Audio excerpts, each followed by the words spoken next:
everyone. I hope everyone is having a good Sunday or whatever day it is where you are. I will hit the right button. Uh, you may notice there is a higher res Zeta now than there was before, I think, because the camera is better, although I think it's now off center. But Tristan will be upset about that and will be coming in to fix it soon.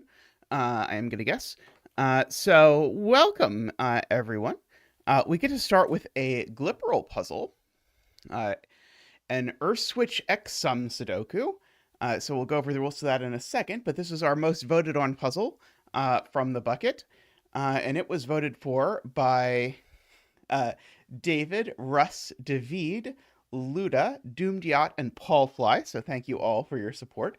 Yeah, Laura mentions the lingo math episode. Yeah, unfortunately, there are many lingo math problems, or many lingo math episodes.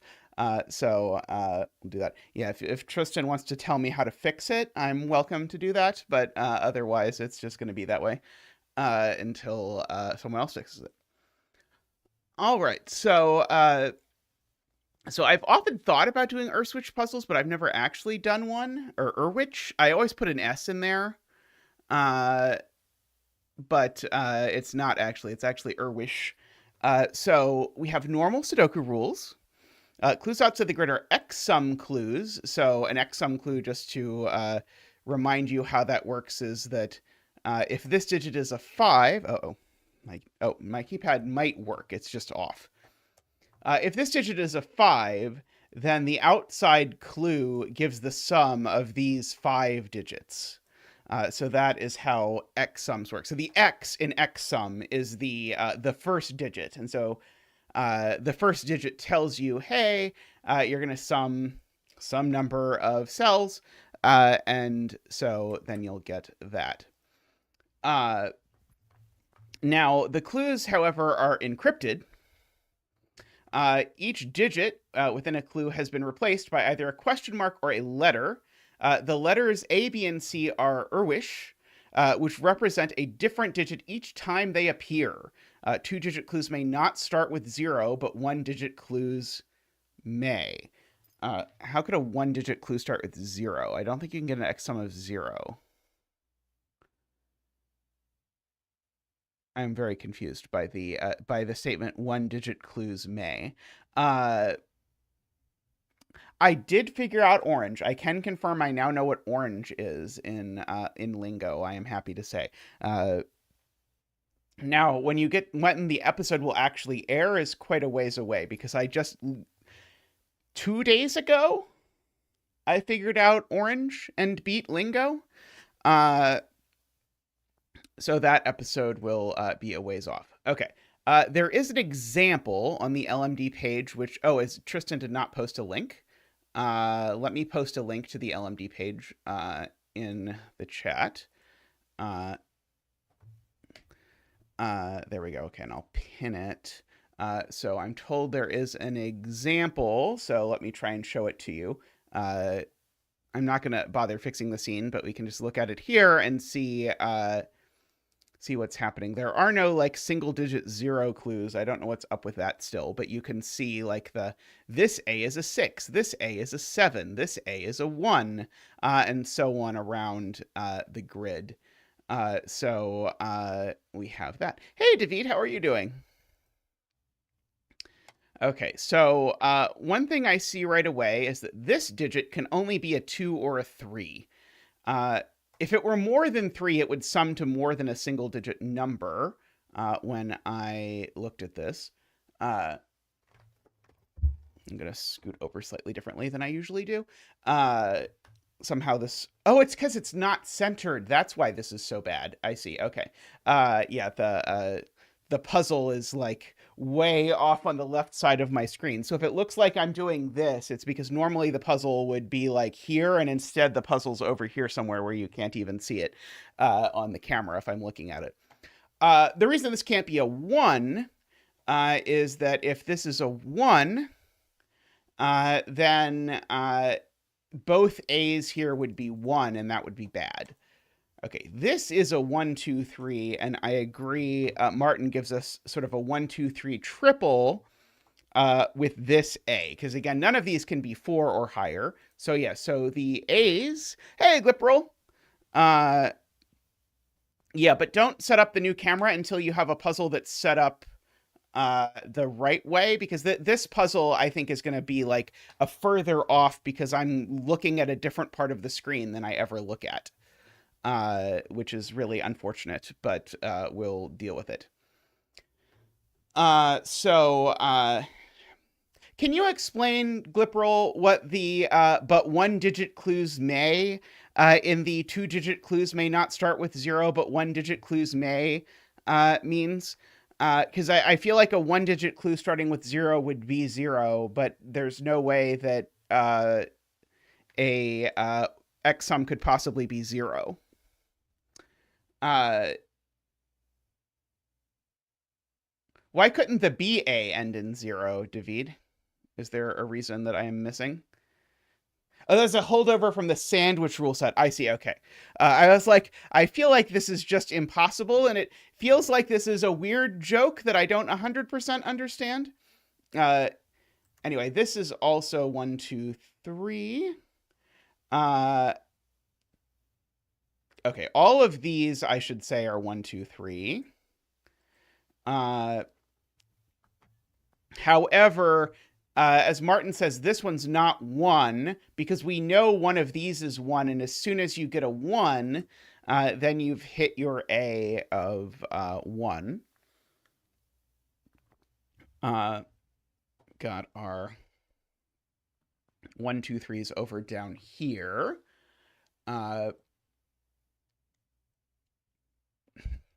BB. Okay, so the BB is also interesting because it means I need to be getting in one of them to at least 20. And getting to at least 20 requires a starting digit of at least 4.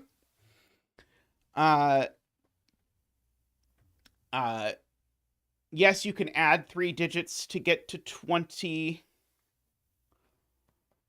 Oh, sorry, 3, 8, 9 actually, but this can't be a 3 anyway because there's a 2, 3 pair in the row. So at least 4, and you can't go to 9 because if you went to 9, you'd have 2 45s. So these are certainly, so that's certainly from 4, 5, 6, 7, 8.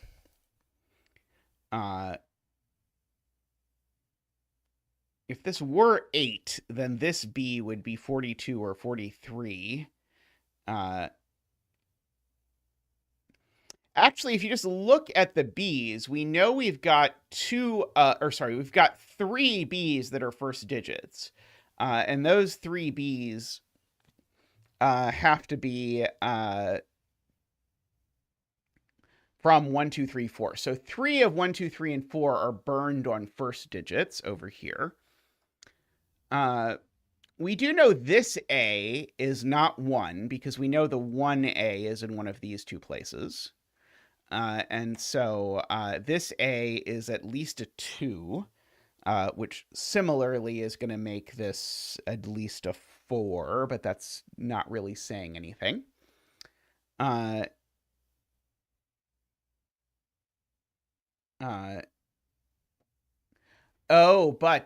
Martin points out, actually, if I do the thing I was doing with B's with A's instead, then I know I can't use an A of 1, so this A, this clue, and this clue have to be the 2, 3, and 4 of A.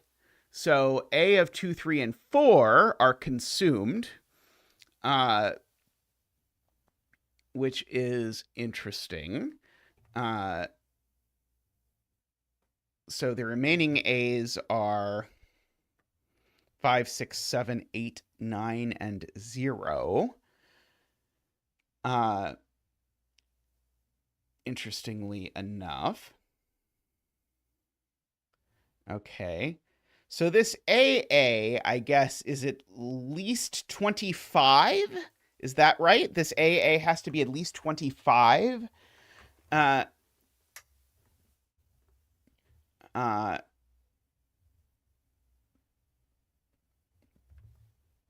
so at least 25 certainly also requires starting with at least a 4. But I think this one could be 45 unless there's a reason it can't. But I don't see a reason it can't. Uh,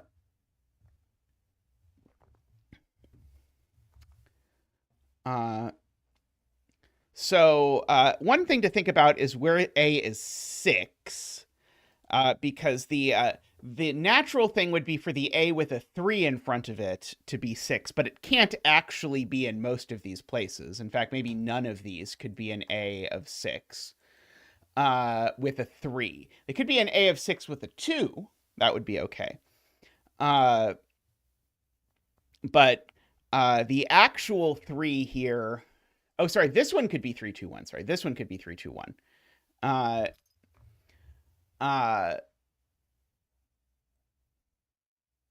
Oh, well, that's annoying. The 3 in this column is certainly an 8 or a 9. Because you can't do 3 to 7, remember. Because 3 digits can't sum to 7 if one of those 3 digits is a 7, is the that's the usual X sum joke.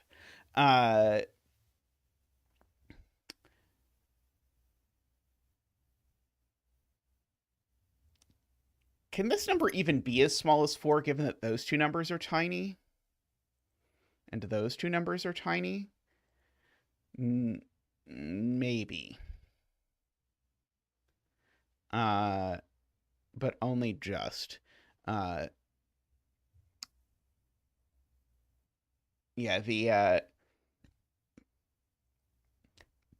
trying to decide what to do with the 3 is interesting. Martin is looking at the 5 and noticing that, like, this A can't be 5, this A can't be 5. For example, this A can't be 5. So that is interesting. Oops. Let's see, C's. We have 3 things that start with C. For what it's worth.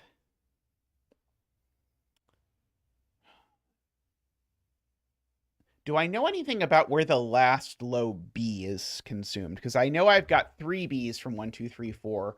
Do I know anything about some other B? Like, do I know one of these B's has to be 1, 2, 3, 4? I don't think so.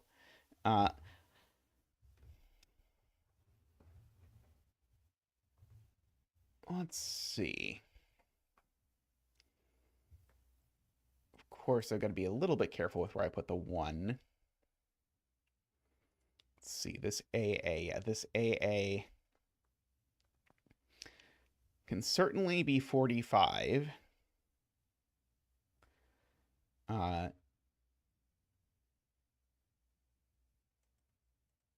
Yeah. One of the A's is 4, and I think we know it's one of these 3 that is 4.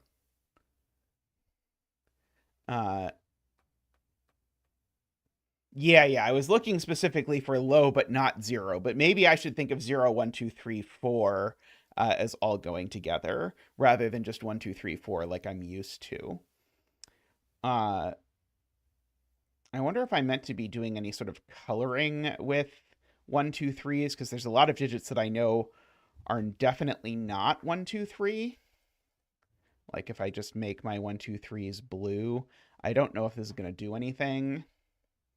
But I know, like, none of these are 1, 2, 3, for example. I know none of these are 1, 2, 3, for example.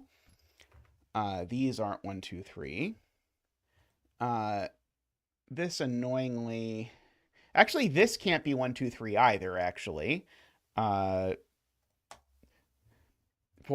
was going to give a complicated reason, but don't take my complicated reason. The easy reason it can't be 1, 2, 3 is that the only 1, 2, 3 available is 1, and it's definitely not 1.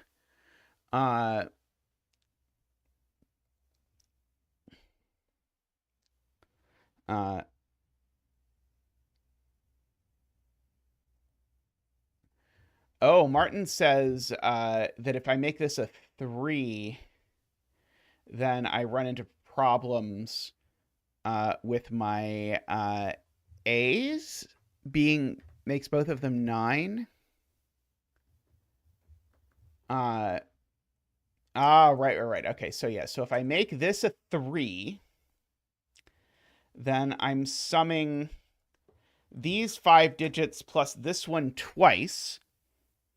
That sum is 18 at minimum, because it would be 1, 2, 3, 4, 5 plus 3 is 18. That is a great spot and very clever setting there. So that's a 2.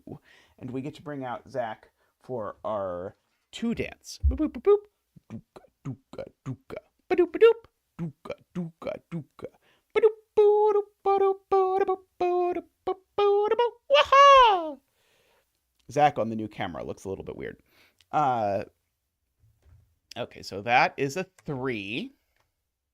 So I'll write a 3 in the spot. Oops, sorry. That is not a 2. That's not a 2. Okay, so this is not a 1, because if it was, that would give me a set. Oh, wait. No, that would give me a second A of 3. I can't have another A of 3 if this was a 1. So this is not 1, 2, 3 either.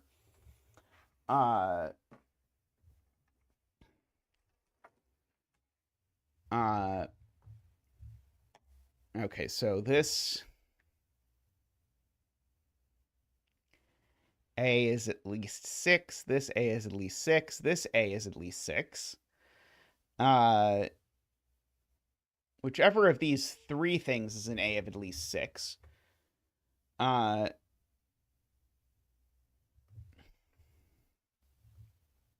Oh, right. This can't possibly be a 3, Martin points out, for the somewhat easy reason that these are a minimum of 9 if they're not 1, 2, 3.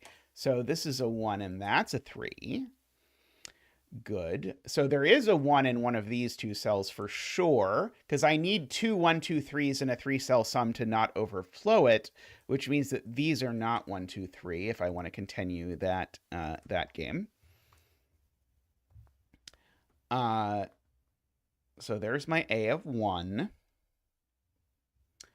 I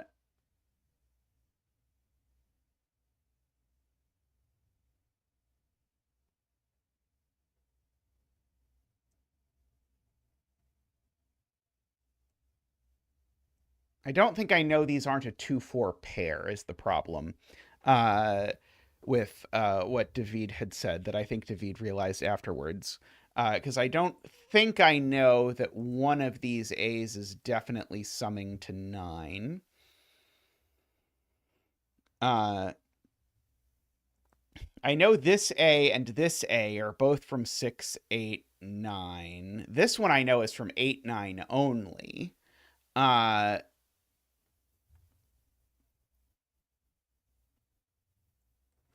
Right. These are certainly from 1, 2, 4, 5. I agree. Because the only way you can get a number as high as 6 in a 3-cell sum like this is with 1, 2, 6. But you can't do that here.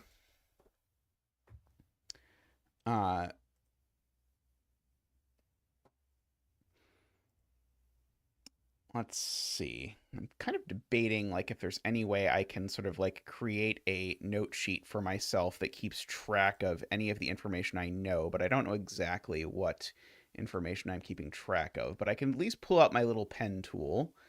I know this A is 1 at the very least.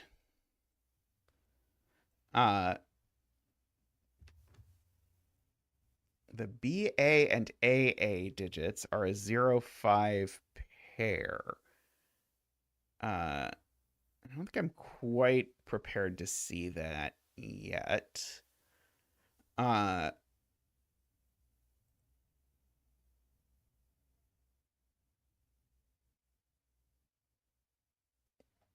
Let's see.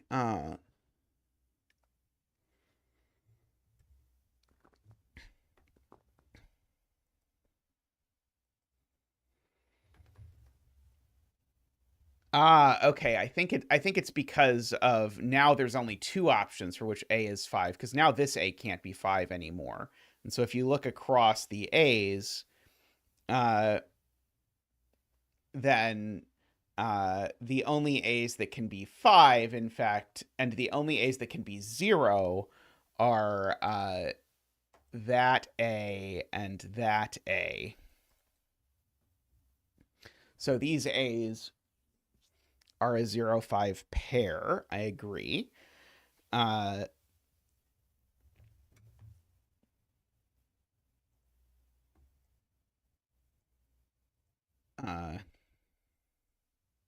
For my sanity, I'll write that in. I realize you can't quite see one of those, but I don't think I could do anything about that.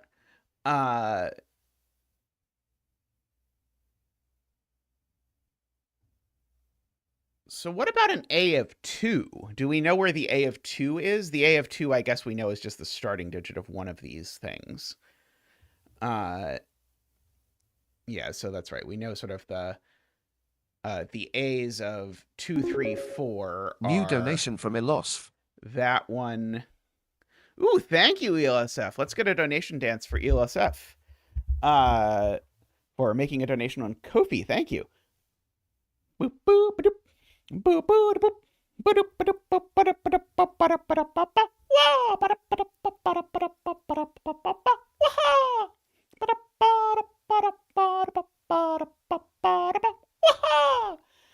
Thank you, Zach. Thank you.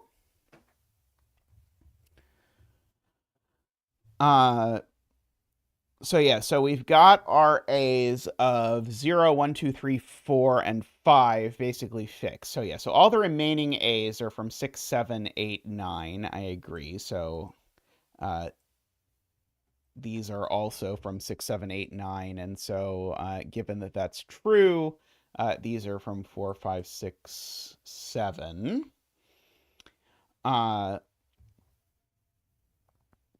We also know neither of these A's is the 7.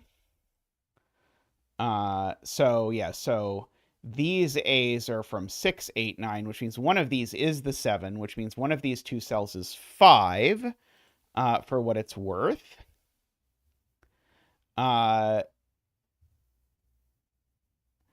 Because we need a 7 in here somewhere. Which does mean this A is not 9. This A is only 6 or 8. And so... Oh, no, it can't be 6 either. Right. So now this is only 8. Ilm has this. Because it can't be 1, 2, 3. And so this can't sum to 9, because that would be 3, 1, 5. That's no longer possible. And so now the only thing this can be is 3, 1, 4, which knocks 4 out of those. That makes this an 8 over there. Okay, so this isn't a 4 anymore either. This is a 2 or a 5. This can't be a 2 or a 5, therefore. This is a 1 or a 4.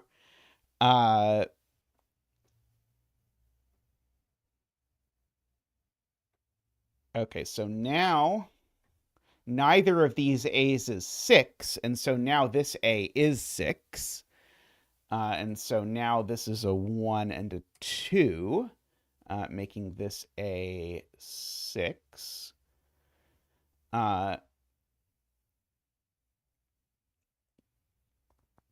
Okay, so now... Oh, right, I've already gotten rid of that. Okay, so now... Right, so now these are a 5, 9... Sorry, now these are a 7, 9 pair, so these aren't 6.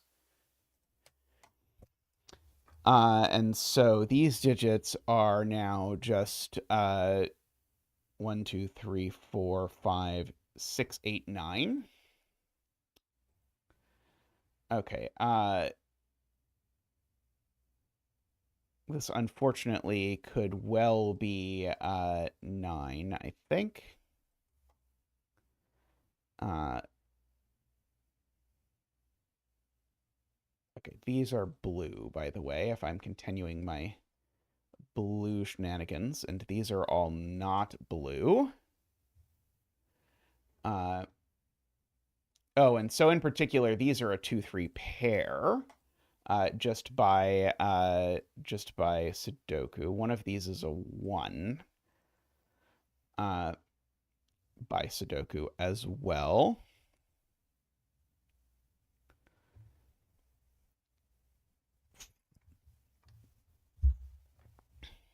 Martin says if this is 9, it makes 2 5s in A.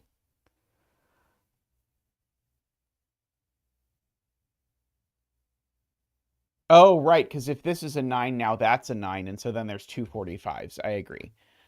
So that's not a 9. Via box 1, yeah, very nice.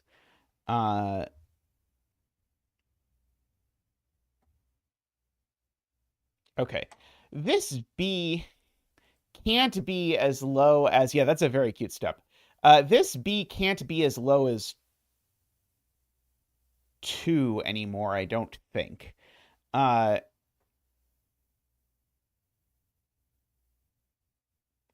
is true. There's a 2-3 pair in column 8.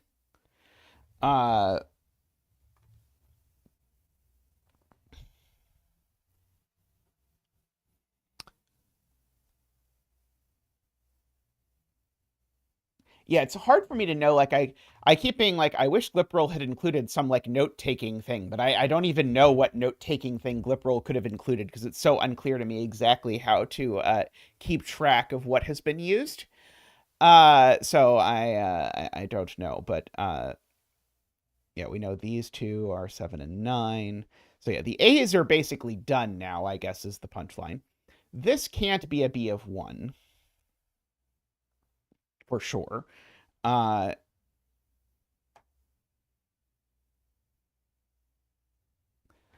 not sure if I'm not sure if either of these B's can be 1. It's possible that like if this is 4, maybe maybe this one can be. Uh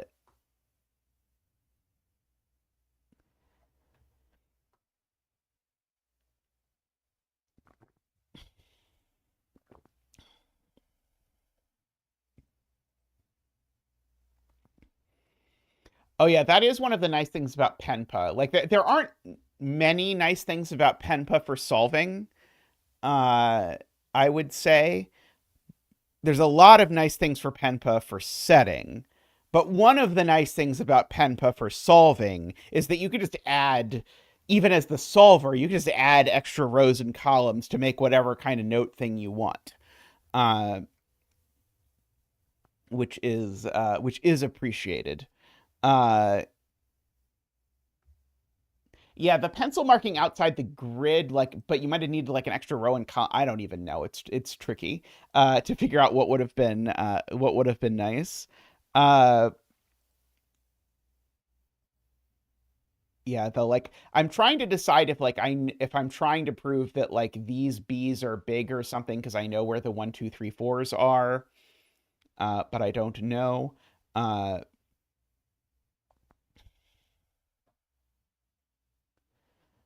uh,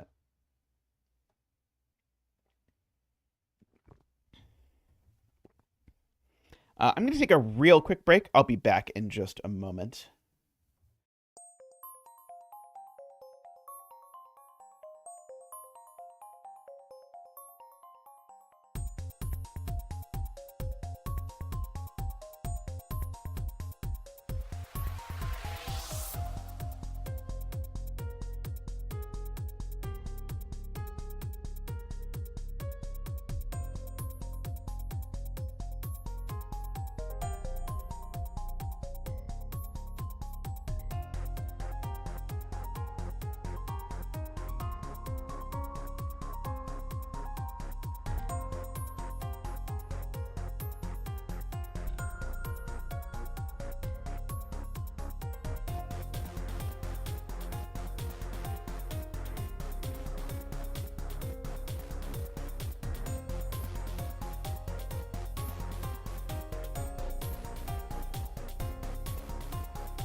All right, welcome back. Sorry, I was feeling slightly calorie crashy, so I went and had a block of cheese. Right in front of this one who was quite unhappy about it. Okay, so Martin is saying if this is 8, this is 8 by the same sort of deduction from before.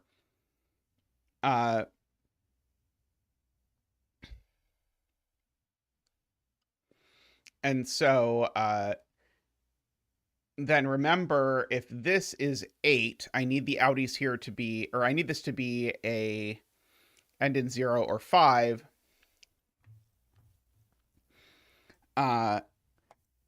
Which would be fine. I would make that 0, except this would also be an 8, and I would need to make this, therefore, the one that ended in 0. Sorry, this would need to be the one that ended in 5. And I could not make this cell a 0 or a 10 because it would break the CB clue. So I agree this can't be 8 either. I'm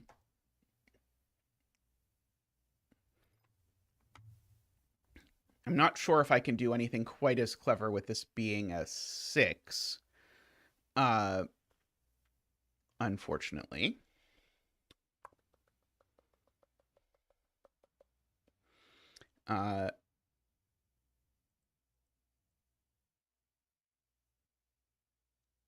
Martin says 4 is too low. So if this is a 4, I need to get this A to be 15 or 20 or something like that. 4, 2, 3 would be 9. Why couldn't I make this a 6?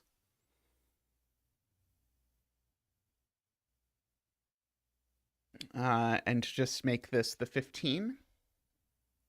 Oh, because this A can't be 1, right? The A is 1 is taken over here, right.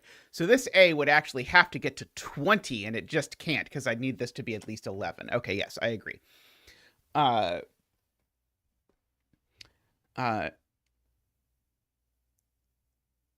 Funnily enough, if this is 6, we know, like, 4 of the 6 digits involved in the sum. In fact, if this is 6, then the outies over here are an 8, 9, plus a 5, or a 7. So we can just do the 2 cases. So if this is a 6, my outies are 17 plus 5 or 17 plus 7, neither of which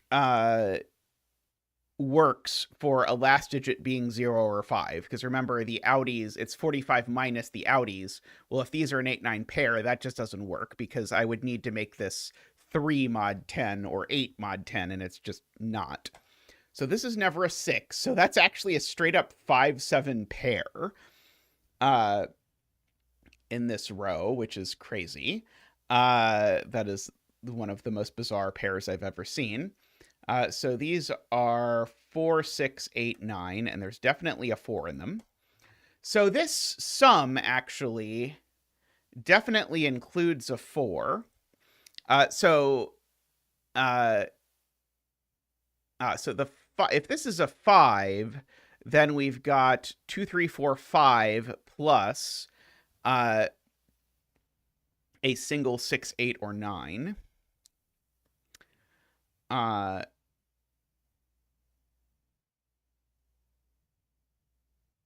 So 2, 3, 4 sums to 9. So I would need a thing that was 1 mod 5. It would be a 6. I agree. So if this is a 5, then I get 2, 3, 4 plus 6 plus 5. 2, 3, 4 plus 6 is 15 plus 5 is 20. So that would be 2, 0.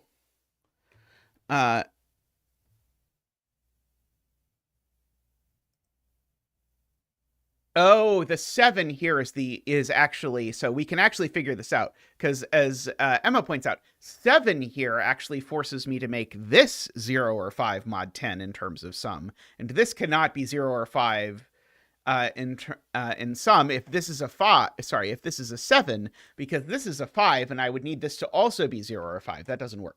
So this can never be a 7. So this is a 5, making that a 7, making that a 5. But also now I do need to make sure these now sum, because that sums to 10. So I need to make sure the 4 and whatever I put here sum to that, sum to something that's 0 or 5 mod 10. So these need to be a 4, 6. Spooky 5 indeed. Okay, so now let me erase this and write in what that actually is, which is 2, 0. So this is 2 and 0, which means that I know that this A over here is a 5. Whatever it may be. Also, this is a 9. And this is a 7. That does make this a 6, by the way, just by Sudoku. Okay, so this B is assuredly not a 4, at least. So it's certainly 1, 2, or 3. This is not a 5 or a 6. I don't think this can be an 8, because if this is an 8, the horizontal sum is 43. And so therefore I would need this sum to be at most 20 something, and it's certainly not going to be if it starts with an 8. Because I can't add 8 numbers together and get 20 something. So this is not an 8. Let's see, if this were a 7, funnily enough, I know it would be 38, which actually sounds pretty good. For what it is worth. I probably should write in just what these numbers are, by the way. 2, 3, 4. These are 5, 7, 8, 9, and I know those aren't 5. So I know one of these is 5, although I don't think it matters for any purpose that I can discern.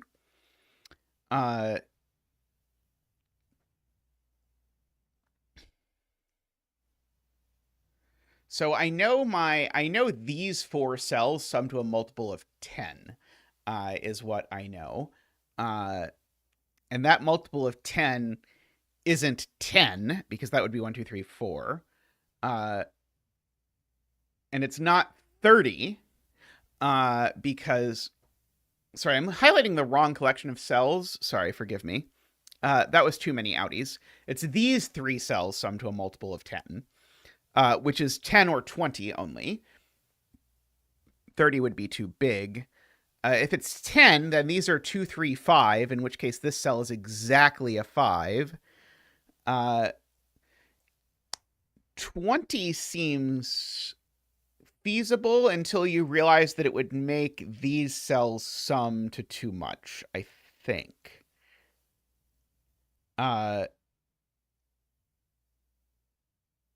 No, it would be okay. These could just sum to 35. That's fine.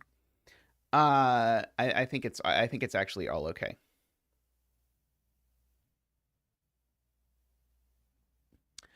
So I think it's actually okay either way. But this B assuredly is either... Does that mean it's 1 or 2? No, it means it's 2 or 3. Because I said these sum to 10 or 20, so we either take 10 or 20 off of 45, going to 35 or 25. So this B is a 2 or a 3 for sure.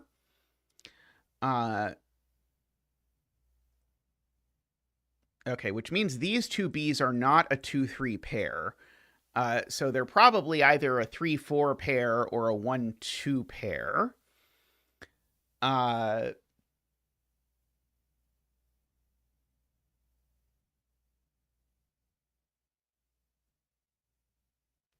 Let's see, David does a little bit of math on what this being 4 would do, but I don't think it's conclusive yet. Let's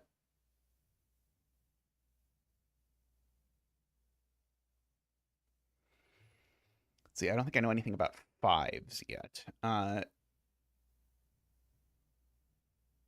Okay, so these A's, though, I do know these A's are at least 3. These A's are a 3-4 pair. So if this sum is at least 30, then I need to get to at least 5. So these are both at least 5. and they're not 7.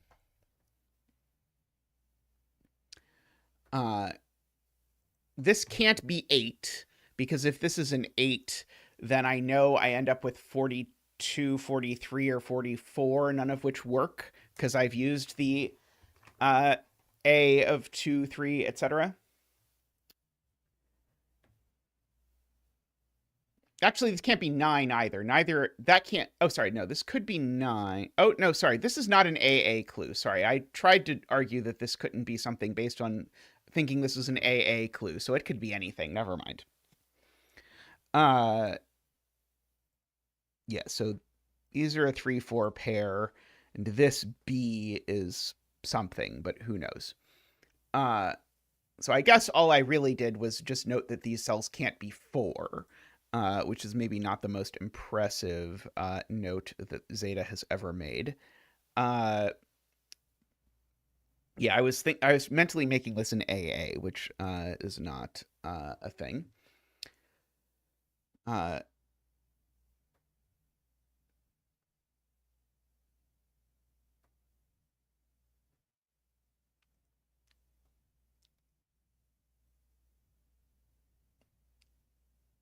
Let's see, and we don't know a whole lot about B's, unfortunately.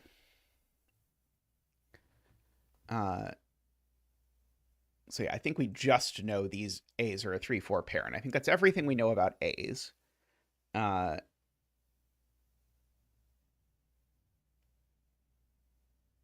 guess I know these digits aren't 9s. And I know these digits aren't 9s. Oh,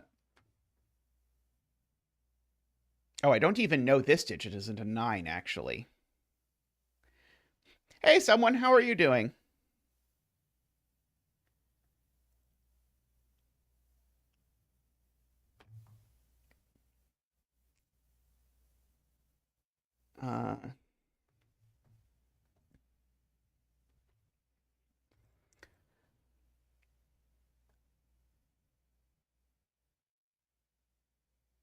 Yeah, I certainly put a 9 in, or sorry, a 5 in something, unless I put the 9 in one of these two cells. But I don't think I've used the 5 in B yet, is the issue.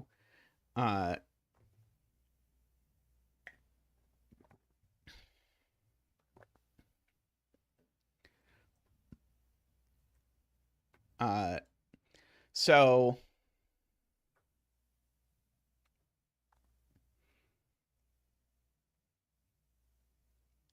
yeah, so if this is a 4, then this is at least 20. Oh, Ilm believes via very long look ahead this can't be 7.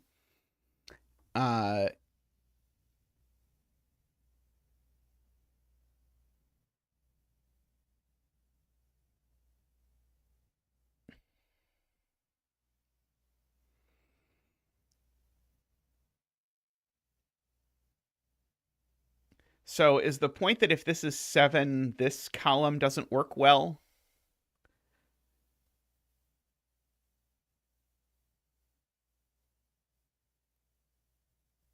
Because like this would be 38, this row. So this would have to be either 20 something or 40 something. I don't think 20 something would work. I guess the only 20 something it could be would be 29.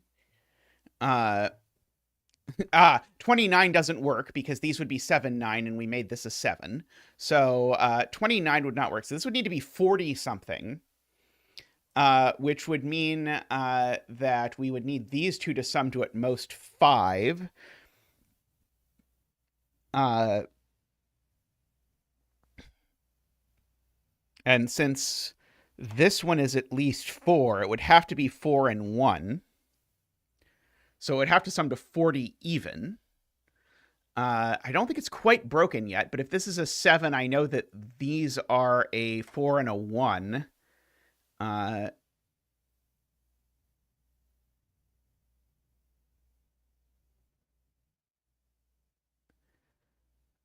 Oh, Carl, let's look at Carl's right side of row 1.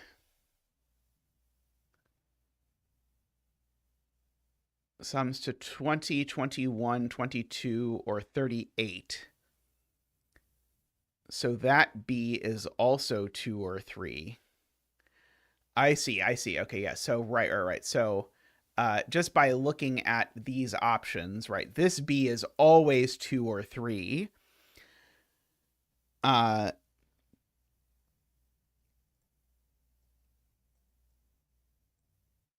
ergo, this B is always 1 or 4.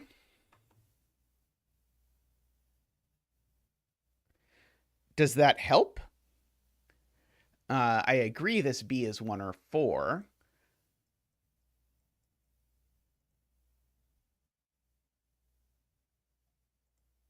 Oh, is the point just 1's just never going to work?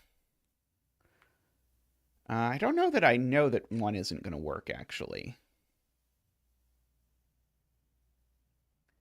Yeah, it was like 40, I think, was what it worked out to be if this B is 7. But unfortunately, 40 is 1 or 4.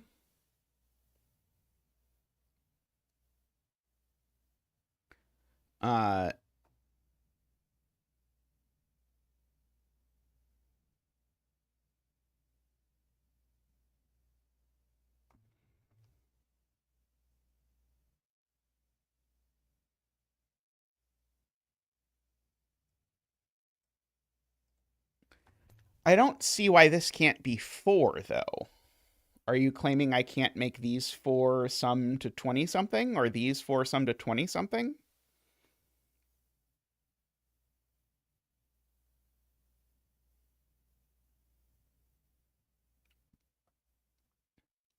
Uh,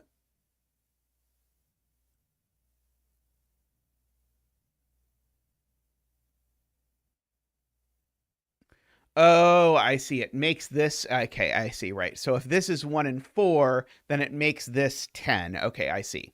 Right. Okay, so yeah, so the sort of the problem is that repeats 0 in B. I see. I wonder if there's a nicer way to see that. That's a little bit messy, but yeah, if in the universe where this is 7, what we proved is that this needs to be 4 and 1, and I was like, okay, well, that seems fine. But the problem, that's not fine because it forces that B to be 0. So this can't be 7. I do know Gliperal is one of the setters that likes look ahead slightly more than I do, so I do. When doing Gliperal puzzles, I know I sometimes have to do a little bit more than I usually do in terms of that. Okay, so that is a 4. So it had better be that this B is a 1 in order to make that work.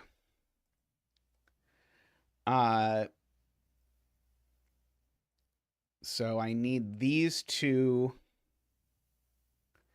Yeah, this is a minimum of 6 just by Sudoku. I agree. So these sum to an absolute minimum of 15. So this needs to be a 1, 2, 3, or we break, I think, is what we have concluded, right? If these sum to a minimum of 15, this can't be as large as 5, and it's not a 4 or a 5, so therefore that's the last blue digit in the column.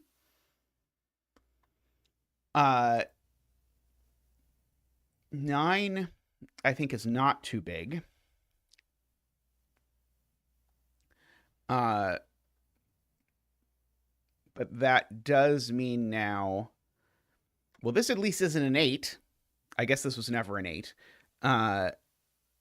So now this is 6, 7. It can't be 8 or 9. Oh, that step ended up being harder than intended because I missed a case in the first version. Yeah, that definitely happens. Sometimes it's like, this is technically unique. But yeah, I've had that happen before. So yeah, so this is 6 or 7. Only because it can't be 4 or 5 anymore. It can't be 1, 2, 3, 4, 5. And 8 would make this row 44. Oh wait, 44 is maybe okay. Sorry, 44. Maybe 8 is okay. 44 isn't a problem because 44 is not a double B. Oh, but it makes both of these C's 4. It makes both of those C's 4, so that's still okay. So this is a 6 or a 7.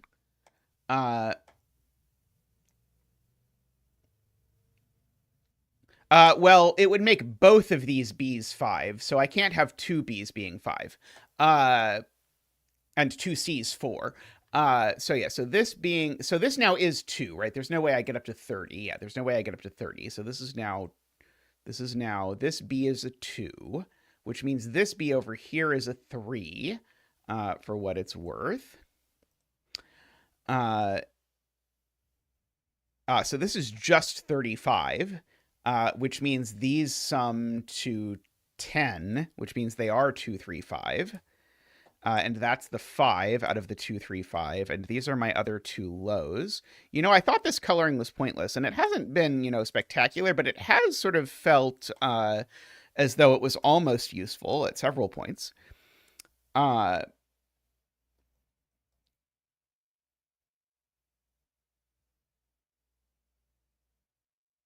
Okay, so I do know there's a 2 and a 3 in here, I suppose. Okay, and this is CB, for whatever that is worth. So these sum to 10.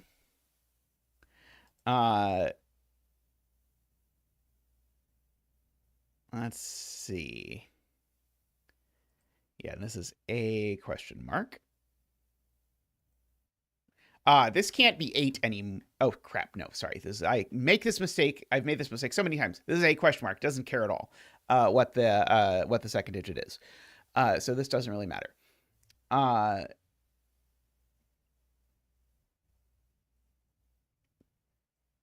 Okay, so at maximum,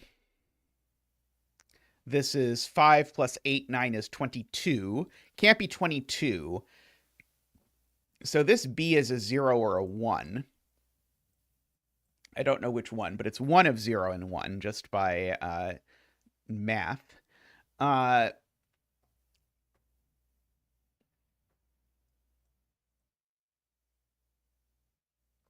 Oh, right, and it can't be 1. Right, it can't be 1 because we already have a B of 1. Right, so this is just a B of 0.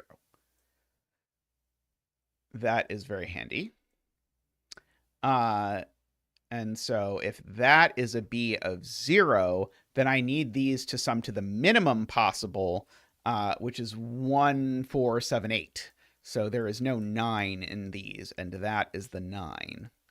And there is no 9 down here. In order to make that sum actually 20.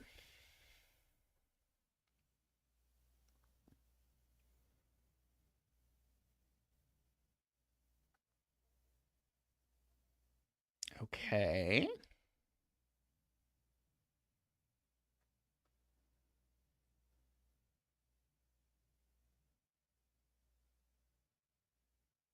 Still don't have a lot of stuff going on with the C's.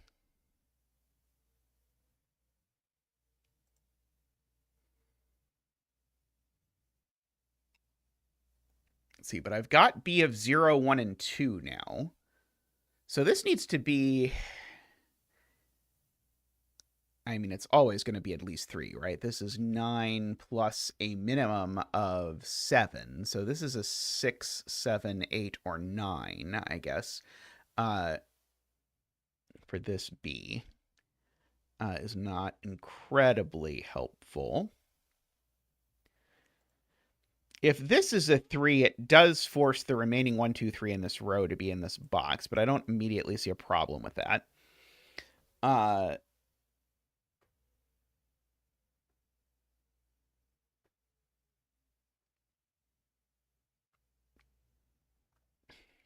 Let's see.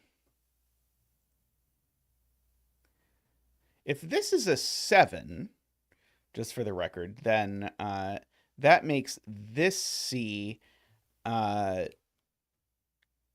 into 45 minus 9 is, Lord, 45 minus 9 is 36. It makes this a 3, 6. So that B would be 6, which is okay. But then this row we would need this to sum to, I guess we would need it to sum to, so it could not sum to 40. Yeah, I think that breaks because it can't sum to 40 because we've used b as 0. It can't sum to 41 or 42. So it need to sum to at least 43, and that's not going to work. So this can't be a 7. This is a 6.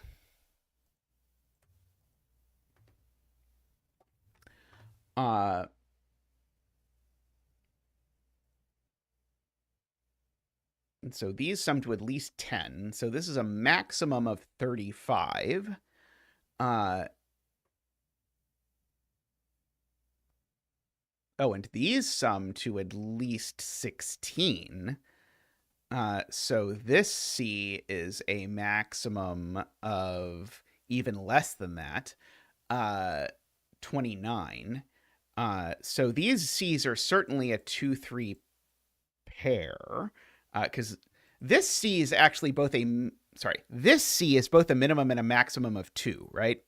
Because the minimum is 21, just even very naively without even contemplating anything. But the maximum is 45 minus 16, which is 29. So this C just is 2, I think. Unless I have mismathed. And so this C now needs to be a 3, I think. Because again, it's a minimum of 2, but I can't get as high as 4. So that C's a 3. And so now this C over here, which certainly assuredly isn't a 4, needs to be a 1. Which makes these two have to be pretty small because these already sum to 10, and I need these to sum to at most 9.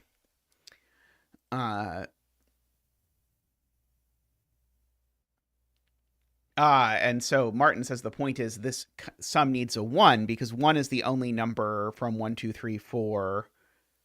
Well, sorry, I should say if I look at this, if I don't put a 1 in here, then these sum to a minimum of 10, which is 4 and 6. So there needs to be a 1 in one of these two cells. So therefore, that's the 4 and that's the 1. It lets me continue my coloring. That is also not a 1, 2, 3 anymore.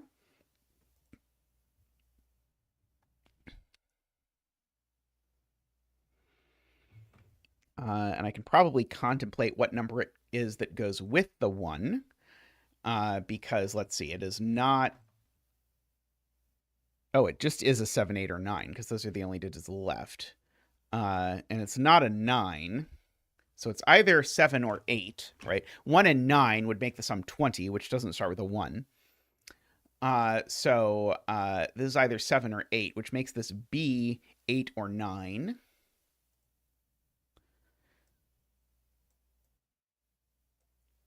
Over here.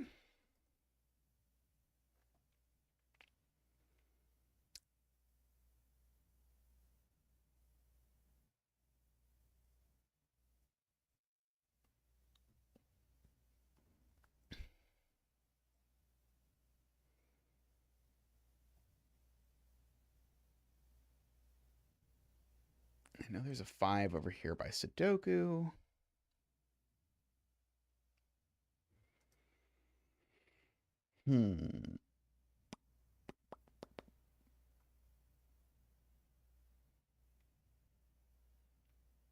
Trying to decide if I can say anything about this B or that B. I think this B is also somewhat restricted if I look at the math here in this column, because this column, the outies sum to 16, 17, or 18. And so that means the total of the actual sum is 29, 28, or 27. So this B is also 7, 8. Well, this B is 7, 8, 9. Let me know if I did that math wrong.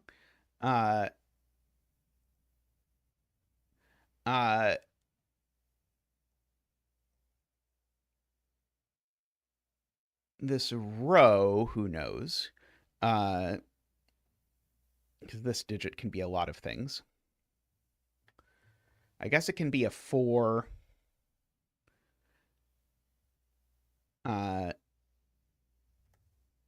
7, 8, 9. If this is a 4, then this sum is 35. If I used b as 5, maybe I have not used b as 5 anywhere. I've used b as 0. Oh, I haven't really checked what these sums can be, although I guess this one has a lot of wiggle room.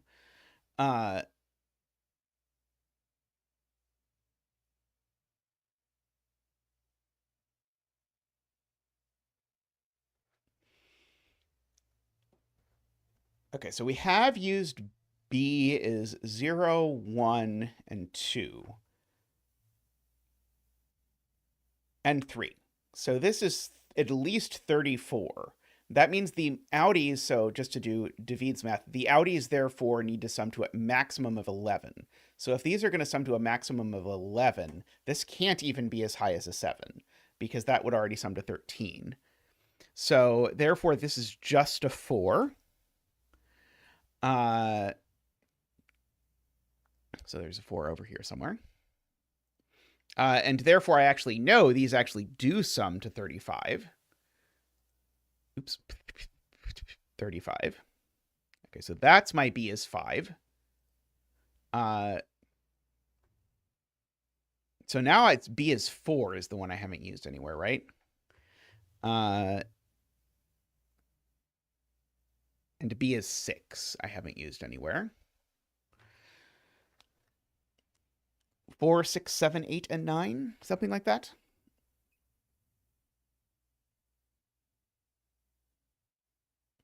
Oh, David says this is also a 7, 8, or 9. Let's see. So this is a minimum of 4, 5 plus 7 plus 1 is 9 plus 8. So yeah, so this is a 7, 8, or 9 as well. Okay, I agree. So that means that we do have a 7, 8, 9 triple in B. Because those B's are all 7, 8, or 9. I agree with that math. Oh,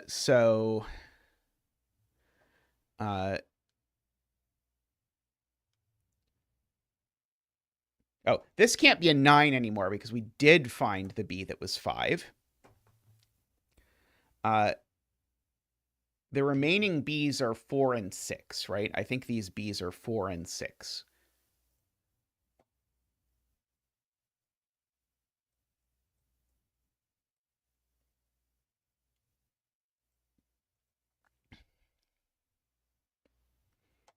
And these cells are 7, 8, 9 I should fill in.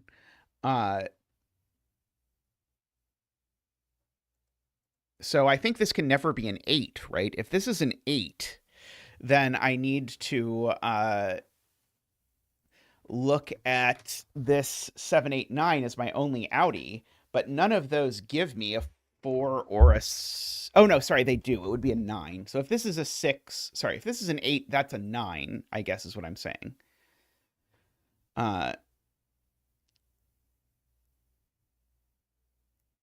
Oh, and this is also not a 9 or a 7.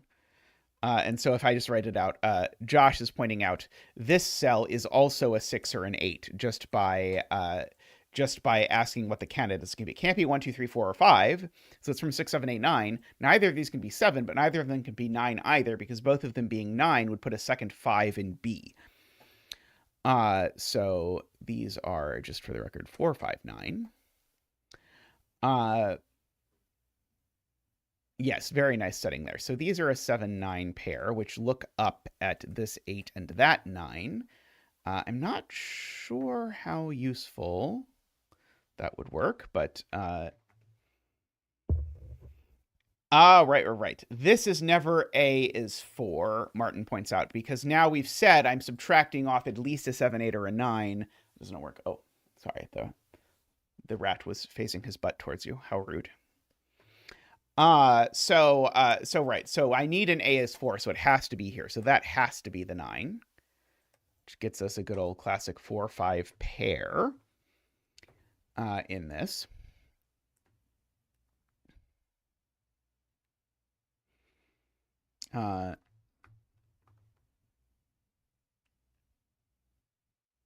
So if this is an 8, that's a 9, I think is what we've said.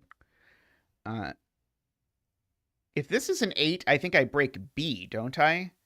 If this is an 8, then the B here that I get is 4, 3, or 2. Haven't I used B as 4, 3, and 2, or have I not?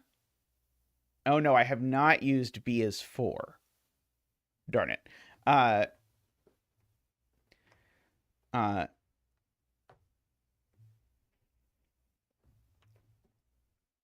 So I guess similarly, if this is the 8, then I know that this is a 1. Why can't it be? Yeah, it can be 44. Yeah, sorry. Yes, I agree. So this is a 9, and that's a 45, just in case anyone comes in and tries to follow what is going on.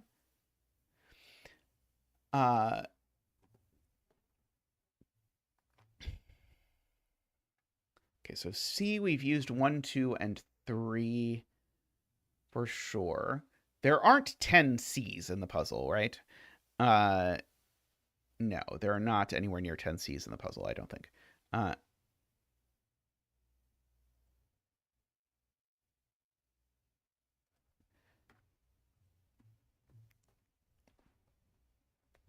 Let's see, this is a 7 or an 8.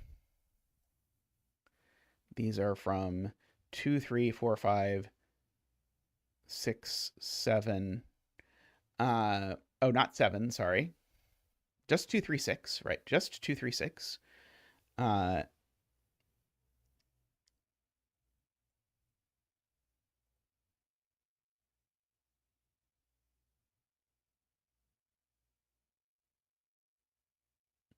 This cell's a 7, 8, or a 9 for what it's worth. I don't think it helps anything, but just by Sudoku, it's a 7, 8, or a 9. In fact, actually, all of these are 7, 8, 9 just by Sudoku. That one's not even a 9. I don't grade in red pen. I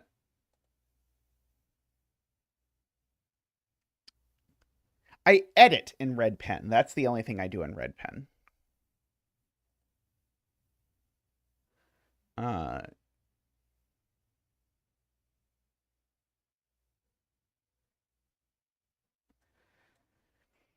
Does this 2, 3, 6 help, or is it just, hey, at least we've written something in the grid? I was trying to look for, like, oh, this can't be 3 because it would make it double digit in any of these places, but I don't think a 3 here automatically makes this double digit unless I am missing something.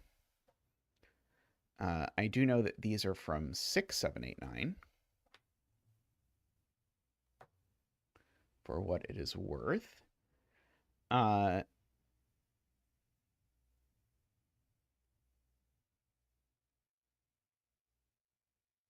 Okay, so all of our A's are resolved. Ish. I guess we have to, like, to figure out, is it actually not possible to make this a 6 for some reason? So we know this A is 3.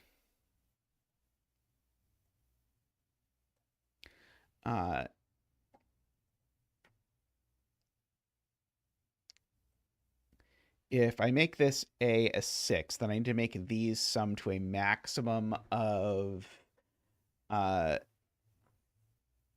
15 or 14? 15? No, 14?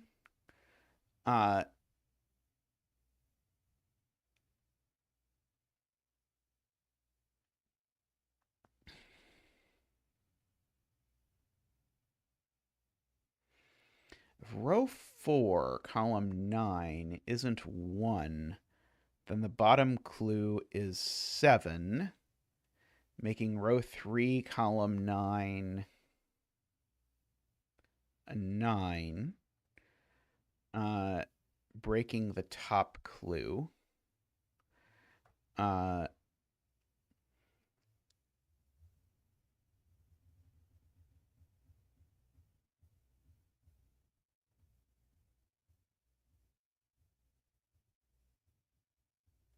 don't understand.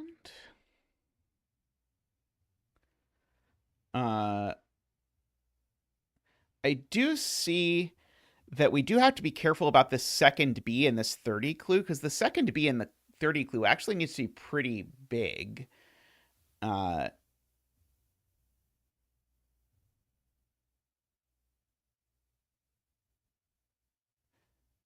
So like because we've used B is everything except 4 and 6. So just to look at this, if this is a 6, then I need these to be these to sum to a maximum of 11 is actually what I would need. And what's the minimum these two can possibly sum to? It's more than 11. It's more than, yeah, the maximum these two can sum to is 5, or sorry, the minimum these two can sum to is 5, because these 4 sum to at least 10 and these sum to a maximum of 5. So these sum to a minimum of 5. So the actual minimum sum here is 12, which means this can't be a 6, because the sum here would be at most 33, and it's not. So this needs to be an 8, and that's a 6. And now, if I look at this, I can't make this a 4 at all, because then I would need to make this an 11. So that's a 9, which makes that a 7 and a 9. And now I can write in, let me erase the 4, 6 here, and let me write in the B,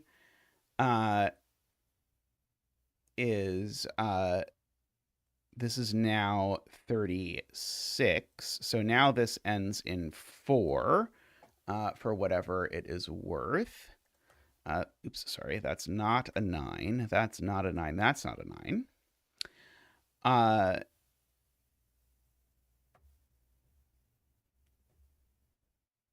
That's a 9 now.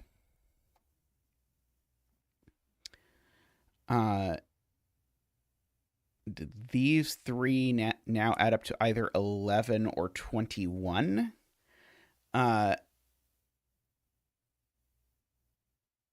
For whatever that is worth.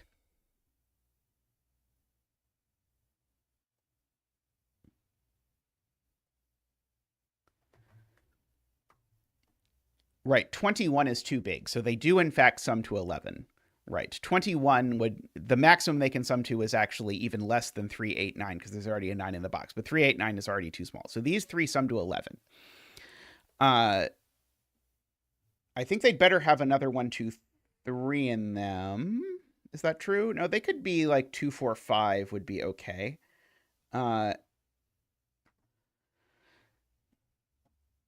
Yes, this isn't a 3 because these three sum to 11. Very cute. So one of these two is a 3 for what it's worth. And so one of these two, oh, sorry, that one doesn't have a question mark in front of it. Never mind.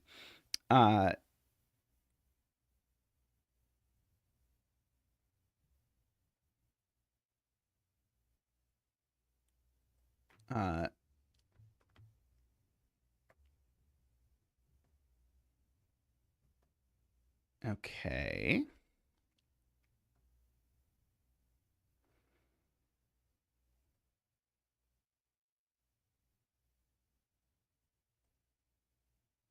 So if this is a 1, then I need a sum to 10, which is going to be 2, 3, or 7, 8, and it's going to give me a 2, 3, 7, 8 quadruple.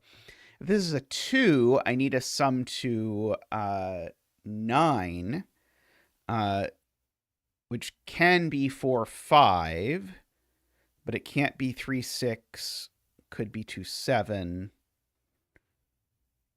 Sorry, it can't be 2, 7, but it could be 1, 8, I think.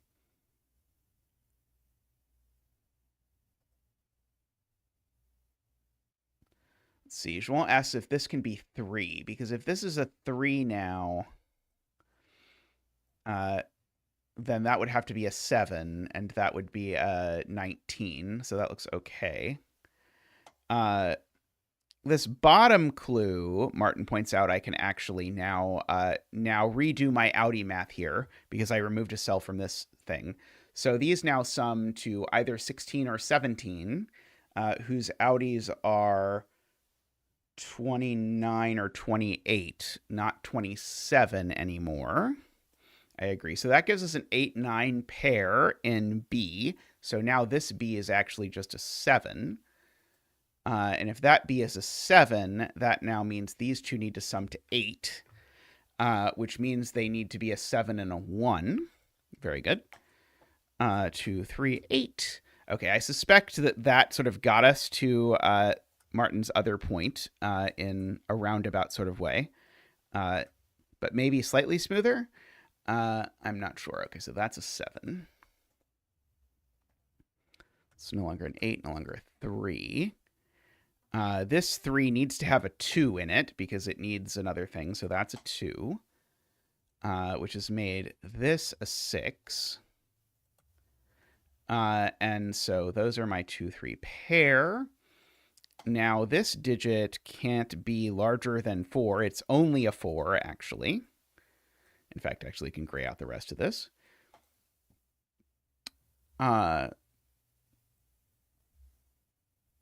So we've got that. Okay, so now this is known if I just am willing to do the math, because 4, 5, 7 is 16. So this is the 9.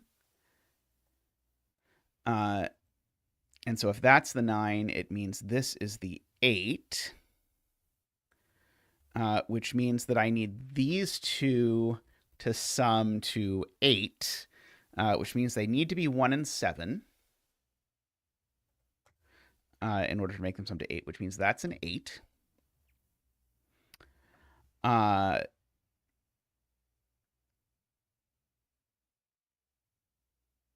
see. Oh, this clue needs a 1. Yes. For the same reason, that needs another 1, 2, 3. So these are both gray. That 1 looks up, making that gray and that blue. Like that.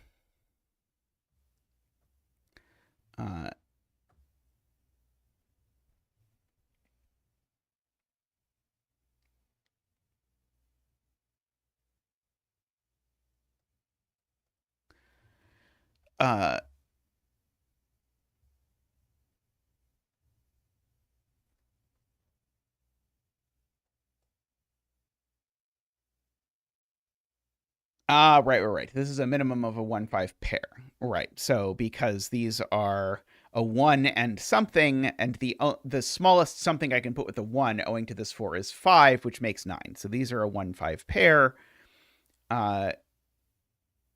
which gets us at least a little more Sudoku in the column. We still have a 6 and a 9 and a 7, I want to say, in this column. Within this box, we've got 1, 2, 3. We need a 4 and a 5. No, a 4, a 7, and an 8. And now this is a naked 4 because it sees the 7, 8. So these are a 6, 9, and a 5 for what it's worth. The 5 is definitely there, so that puts a 5 across the bottom of this box. If we care about that, we probably don't. Oh,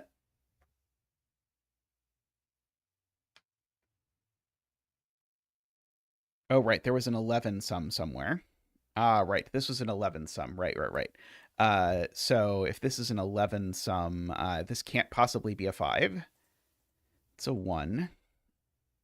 And that's a 5, which makes that an 8, and that a 7, and that an 8.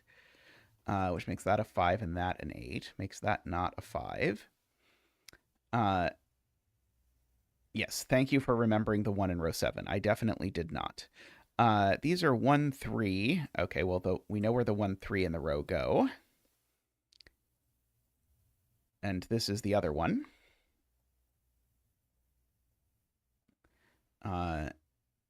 This is a 6. These are 4, 5, and 7. Okay, well, this is going to be a single digit. I'm quite happy to report.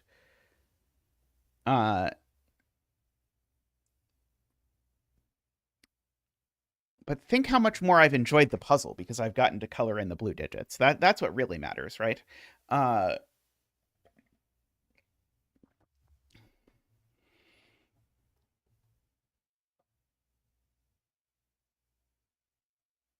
the 8 is just placed here in this box because of the crisscrossing 8s that I have. I've got 4 8s looking into this box, so that makes that the 8, which makes this the 5. Going across there, which makes that a 4 and a 7 and a 5, which makes that a 6 and a 4. I think that's true, as this C is going to have to do the rest of it, but it's probably going to break a deadly pattern, would be my guess. This column, we've got a 1, 3, and a 9. This row needs a 1 and a 7, so that's the 1. That's the 7. Oops, I didn't mean to put in the black splash. So that's the 1 over there. Making that a 3 and a 1. Making those a 3, 9. These are 1, 2, 3. These are 4, 7. These are 2 and 6.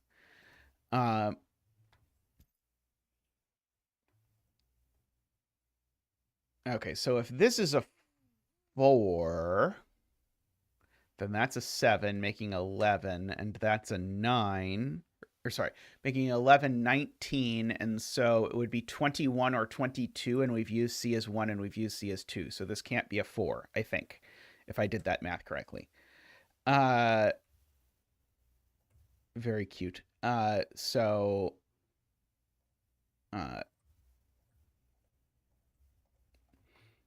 that's a 7.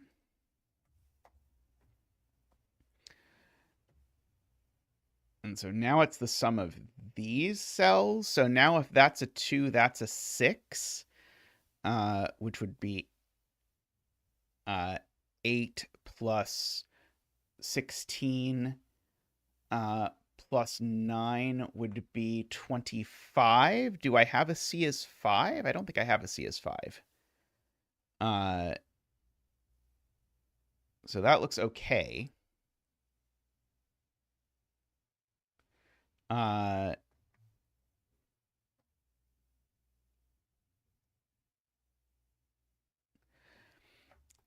If this is a 2,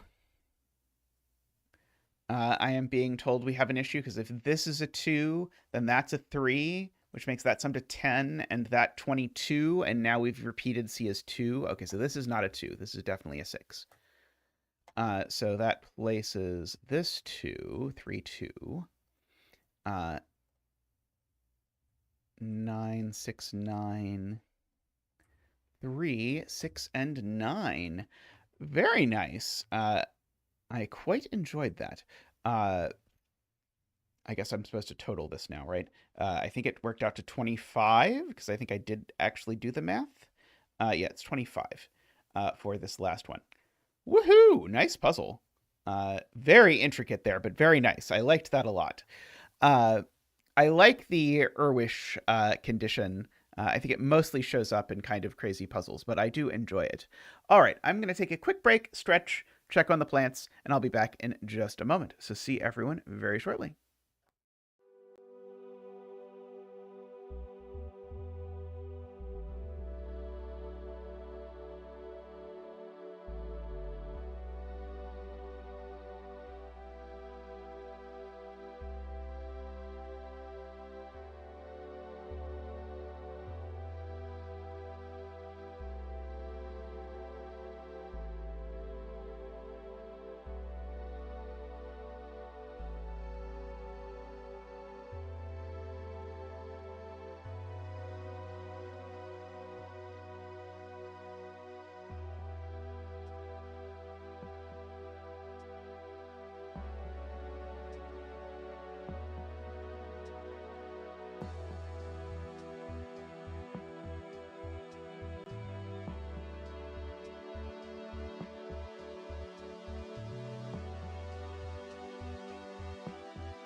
Alrighty, welcome back.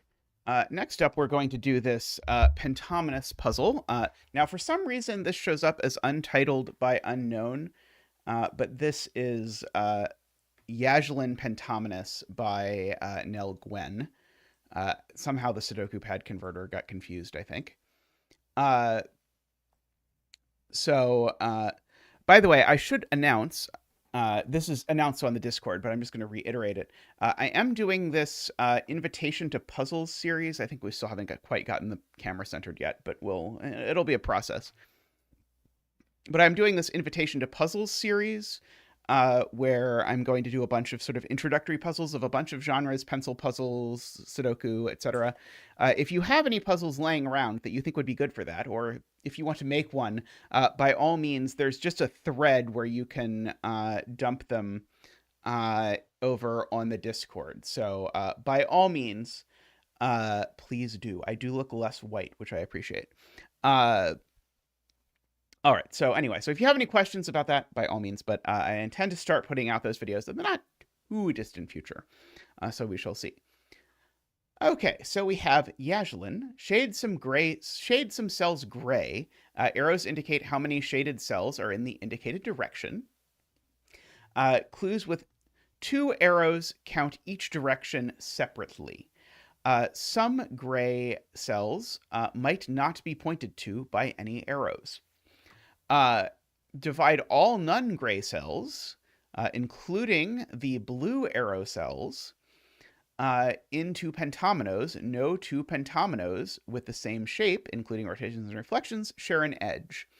A letter clue gives the shape of the pentomino it is part of. Do I have my... I don't have my pentomino thing, so unfortunately you're just going to have to believe me when I tell you what the pentominoes are. I used to have a inlay, but I don't presently. I should get that back at some point. But anyway, each of these letters correspond to, so for example, a P-shaped pentomino is one of these in some orientation.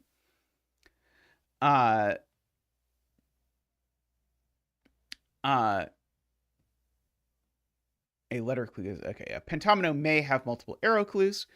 Draw a single closed non-intersecting loop that moves orthogonally through every cell that is neither shaded nor a blue arrow clue. The loop must visit every pentomino exactly once. Okay, so... how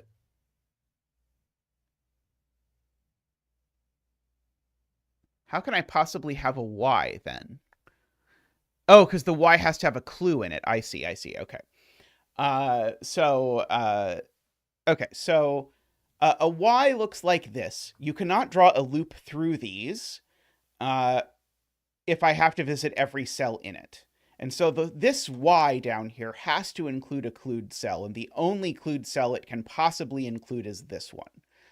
So we're going to do that. And that's because shaded cells just don't go in ominoes at all. So I can't fix that by doing that. And so since this is in an omino, I can draw this part of the loop. I'm going to make all of this green, I believe. Now this Y can't expand either of these directions.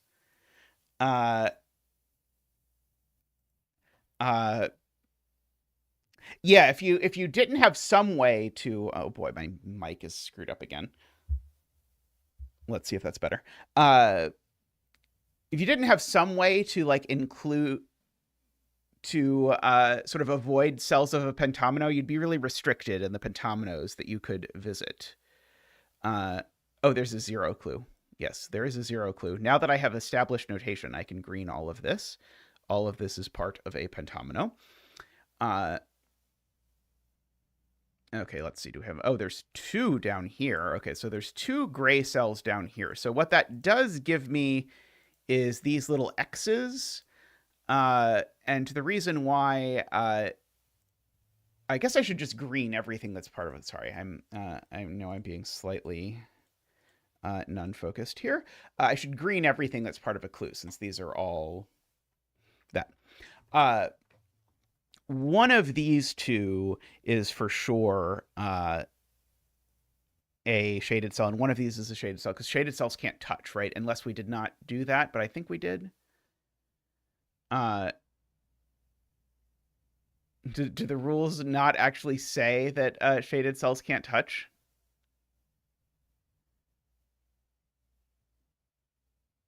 Oh boy, okay, let me check the LMD page and see if it actually says that. Oh, that's not the right. Oh, Tristan cut the puzzle out, so now I can't look at the LMD page. Oh, I pinned it, thank God. Okay. Gray cells cannot share an edge. So it's on the LMD page. I was like, there's no way someone made a Yaslin puzzle where gray cells can touch. Although I will say one of the things that I keep meaning to set that I've been working on is I want to set a Yaslin pentominus puzzle where the shaded cells are all part of a pentomino, so that you get to do that. But oh, I can do the same trick here, by the way, where I can do, since two of these are shaded, I can just do that. Now, there are various sorts of tricks. Like, I know this cell is green for sure, because if this cell was gray, it would force this to be a green dead end, and I can't do a green dead end. Let's see. If this is green, we have a rather immediate problem, which is that this green cell would have to grow, and it doesn't have anywhere to grow. So therefore, this cell is gray, which makes this cell green. We know the path does that, which makes that cell green, which makes that cell gray, which makes this go over here, making both of those green. Oh, I can turn on row column labels again. Are those visible-ish, kind of? Yeah, they look visible-ish, kind of. We'll settle for that.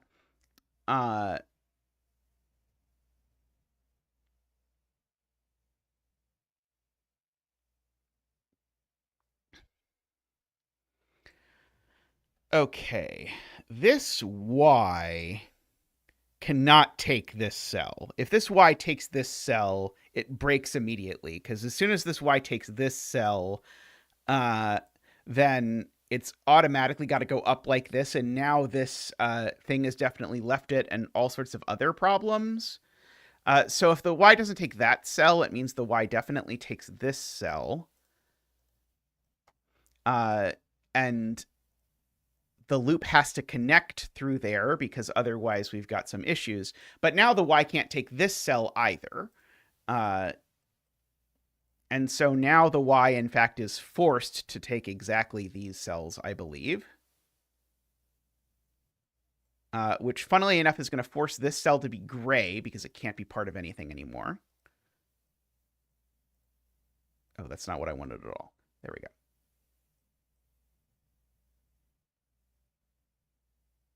Oh, right, sorry. The clues can be part of it. Sorry, that, in fact, actually, sorry. The thing I did, it can't do. Because the thing I did would break the rules for the reason that I explained right already. Which is that if it did this, it's not possible to put loop through the Y. Okay, it still can't go up, though. That conclusion was good. But in fact, actually, this Y now can't take that clue, so it's going to have to take that clue.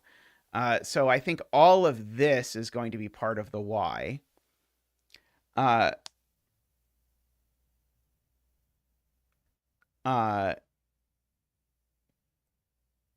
So I think we're going to get that it's going to come through here. This is going to be green. And I'm going to know that I've got borders around here for the Y, but not about exactly which of these cells it's going to be immediately. I don't... Oh, well, it's not going to be one of these two, right? These two can't be, because then it wouldn't... We'd create the same problem. We have to actually resolve the problem with the fork. So we cannot do that. Okay. This is now... Oh, sorry. This loop Oh, no, sorry. I keep trying to say things that aren't true. And things that aren't true don't help as much as things that are true uh, in puzzles generally. Uh, this cell's definitely not shaded. I should go around and green all of my usual cells for a Yaslin. You can't green cells that would create a dead end. So I can't green this cell, for example, because it would create a dead end there. But then these also would create a dead end. So I actually know I've got a bit of loop going on down here, like that. And so that actually comes up like that, at the very least.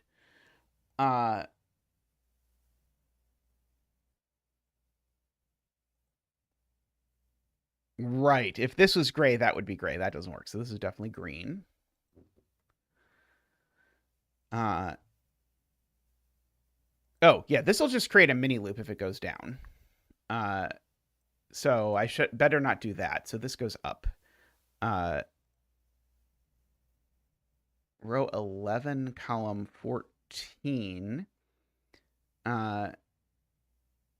goes up or issues with double visiting.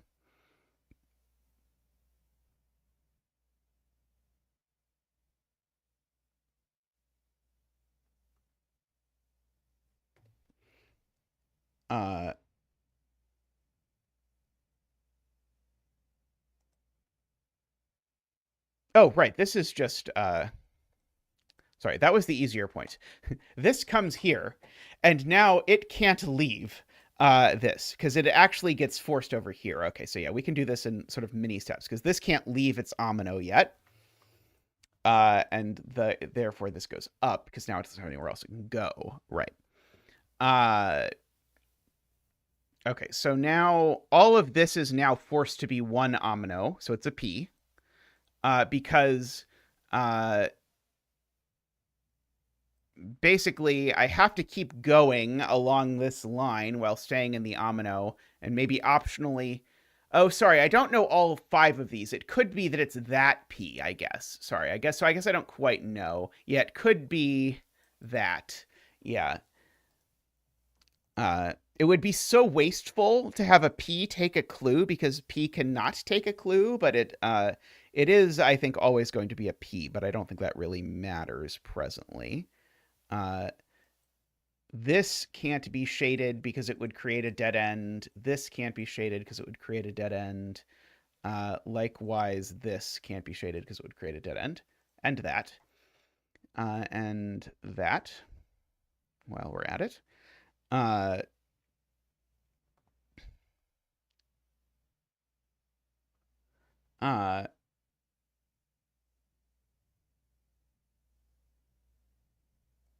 Yeah, this, right. This would create a dead end and that would create a dead end. Agree, which is useful because it, thank you, Emma, because it forces that out there. Oh, I do not mean to have a black thing around the clue. Sorry, I don't know why I had a black thing around the clue. Oh, I do know it's because it's part of the Y. Sorry. There should be black lines around the gray cells, but not around the clues. I was setting myself up for a disaster.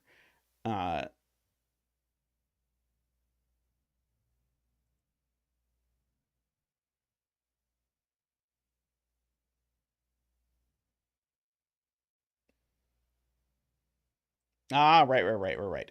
This 2 says one of these is gray, and this 1 sees that one that's gray, so all of this is green. That is a pretty classic Yaslin trick. Oh, this is a corner. So we can bounce up like that.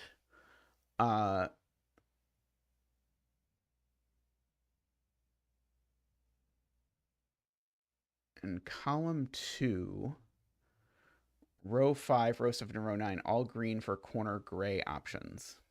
I don't understand what that is saying. I do know that this is green and this is green because of the T issue. Because if this is gray, then I create. Oh no, that's not true. Sorry, that's not true. It's because this is occlude, so that's not true. Uh, uh,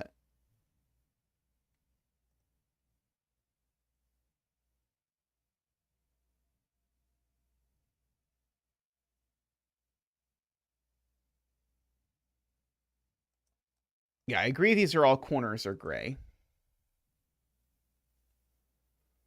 and exactly one of them is gray by the clue. Uh,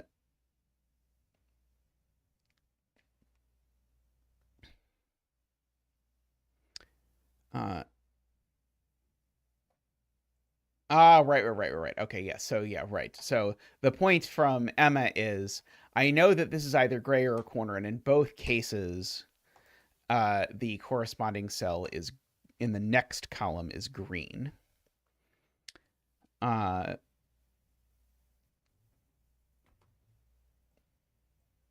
wish I knew that this cell wasn't gray, but I don't think I do. I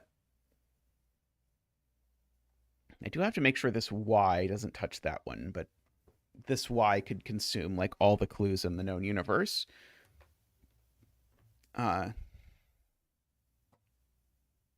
Right, same deal with this cell.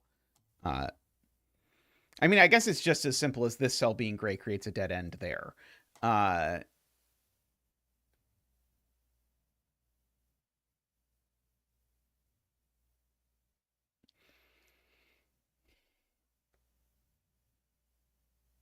The number of gray cells in the puzzle is going to be a multiple of 5.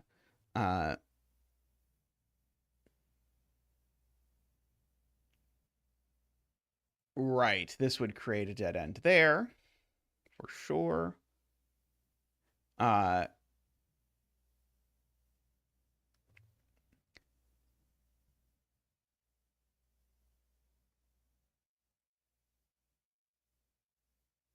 Okay, well, this is definitely a pentomino border, because if these two are in the same pentomino, then that's not going to work, because this pentomino is going to get revisited anyway. In fact, actually, this cell's just gray. This cell is just gray because the loop can't visit it. This is a dead end. That has been sort of staring me in the face for a while. I don't know if chat pointed it out and I just didn't notice. Anyway, all that's green now because of the one clue. I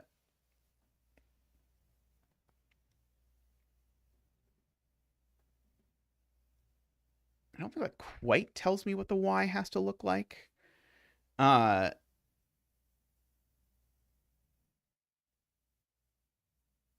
yeah, this is green to avoid creating a dead end there, Josh points out.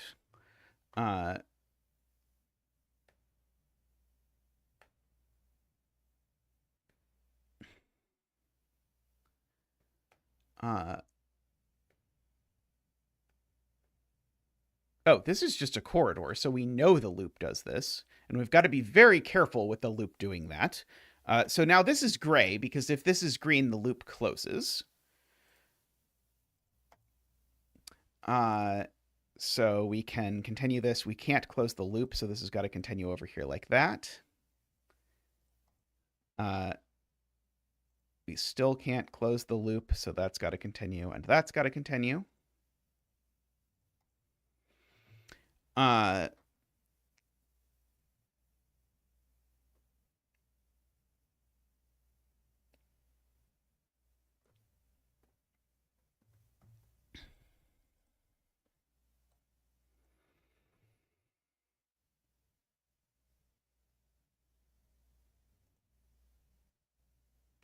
It's a corridor, but is it a corridor that's part of the pentomino? That I don't know. Or sorry, is it a green corridor? That I don't know. Could be green. This I certainly can't join any of these, because if I join any of these, I definitely revisit the pentomino. Join any of them pentomologically, I mean. Oh, this certainly pops out again. And there's no clues that this could take. So we have an I for sure. There's no sort of no way around that I.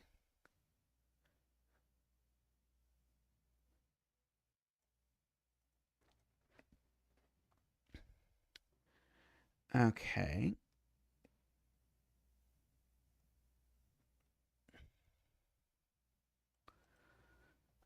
So this is part of something that's definitely not the Y. So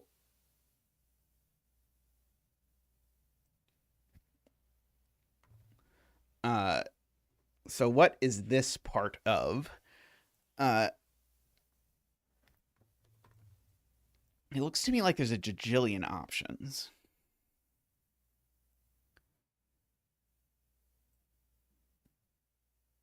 Oh, I guess it's not that bad. I think this might have to be an F. Does this have to be an F? Uh, Maybe I'm convincing myself because it needs to take. Oh, it could be an F or a Z. Right. Right. Okay. F or Z. Yeah, it could just be a Z. Right. So I don't think I know anything about this yet.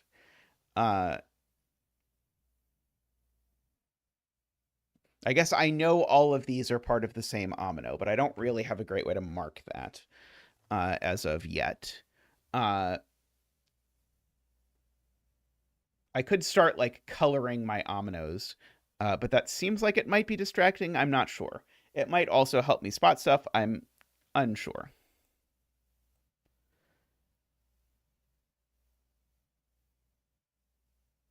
Yeah, definitely can't take row 12, column 12. I agree. Uh, uh,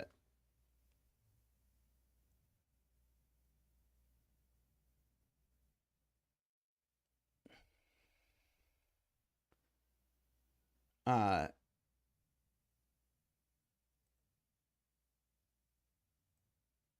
right. You're saying this Y can't expand vertically. It can't be. So I think you're saying that this takes like those four or these four horizontally. That feels like the sort of thing that I'm going to claim, and then it's going to turn out it's not true because I missed a case in my head. Uh, uh, there are two gray cells over here. Uh, uh,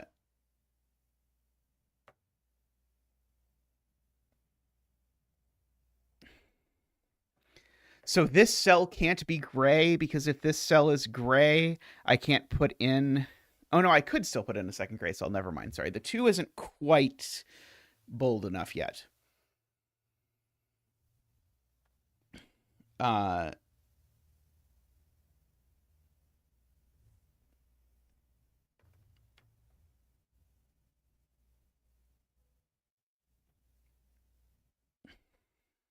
this Y definitely does need a clue. It can't take that clue, so I guess it has to take that clue.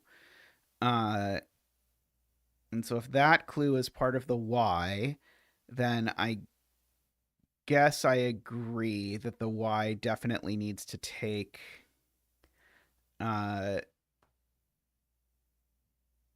the Y have to take both of these? Is that like just completely force what the Y is? No, because the Y could take. Okay, so the Y does have to take all three of these, but I don't know what the Y is. Because the Y could still be that or that. But these are always part of the Y. Uh,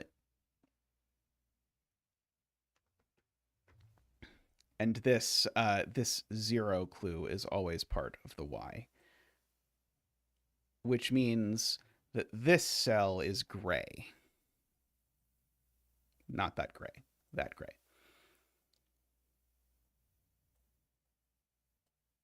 Okay, which means that I can draw some loop through here, making that green and that green. This is a corner, so it turns up.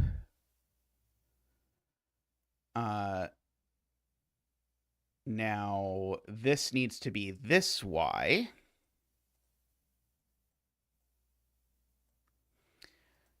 Okay, now this needs to be something. So now it is an F.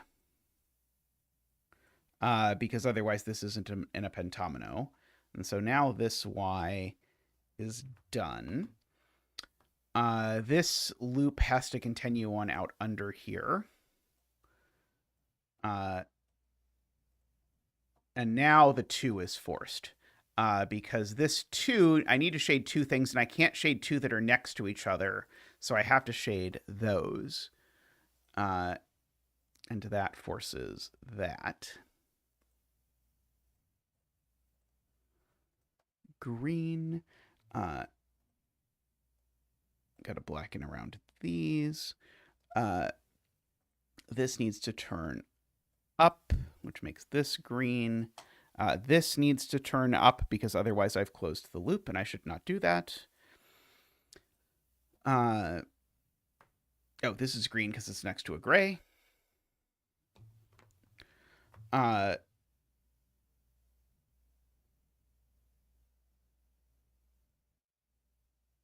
Okay.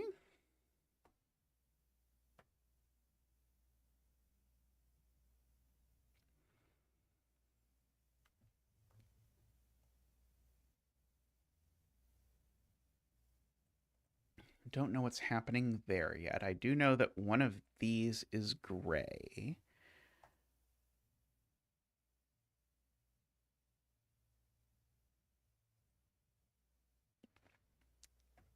Oh, this 2 clue.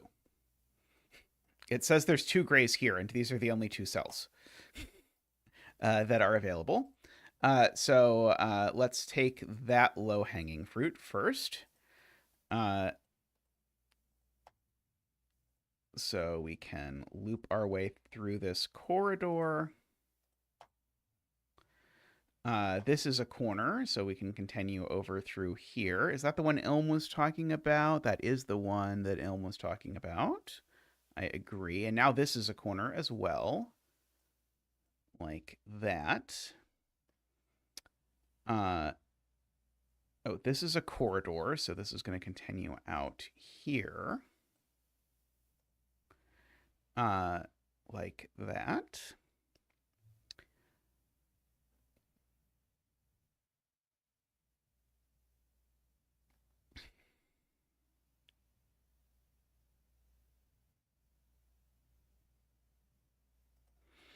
These can't both be shaded, can they? Oh, maybe it's okay. Sorry, it might... I don't think they can. I think that breaks. In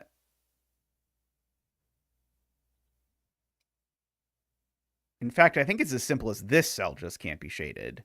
I don't think I have to go quite that far. Because if this cell is shaded, I force the line to split. So this cell's not shaded. This cell is shaded.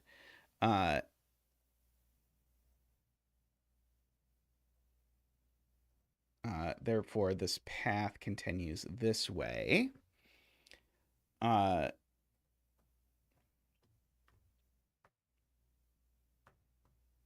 Now, if that's shaded, I definitely get a T. So that's shaded.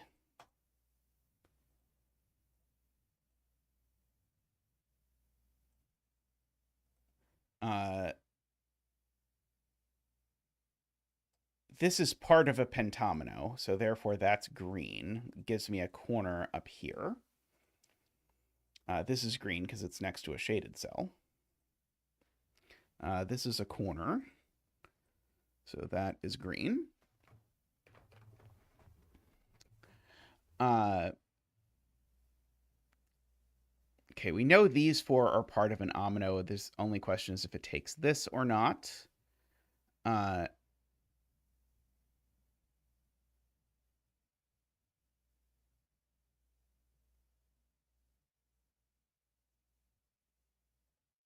Okay, this L can't continue very far down here. It can't go past that because L's don't have that in them. If this loop goes up here, it becomes impossible to fit an L, doesn't it? Oh, could I maybe fit an L like that? Actually, maybe that's possible.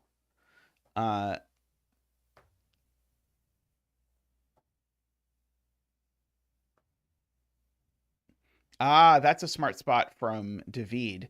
I can't connect these two because if I do, I've got 4 cells on a path that leave the pentomino. But then I need a clue to occupy the 5th cell, and I just don't have one I could take. So this always goes that way, which means that this goes that way. Uh,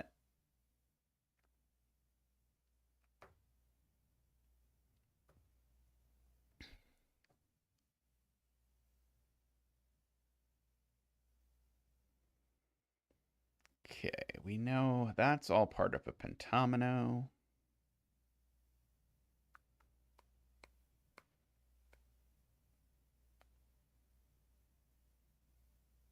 This is green, by the way, because the 2 is done.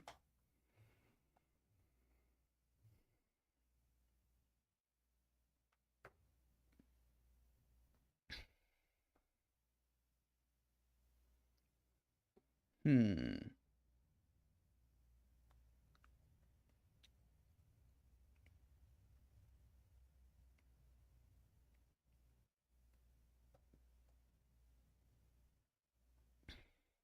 Right. Okay. So Ilm is pointing out these can't join because I know these 3 are all in the same omino. And if that joins there, now I've left the omino for sure. So we can do that. And now this is certainly not joining the P because it would not be a P. It would be a less P-shaped P than the average P. And so therefore this comes here. And now I still have to avoid a mini loop, so therefore this comes up like that, making that cell green. Uh,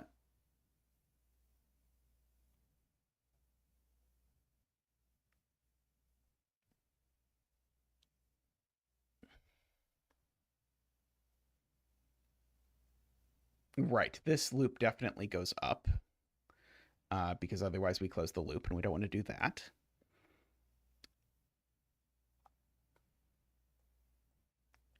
If I connect these, I think I create a P that doesn't work.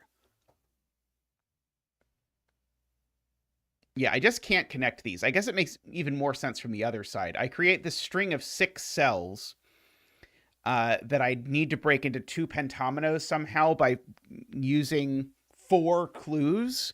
But there's no way that I could get 4 clues. So these can't connect. And if those can't connect, that means that goes that way.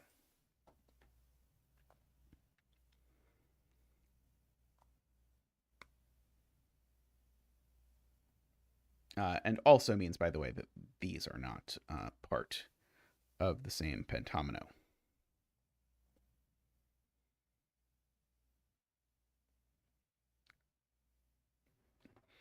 I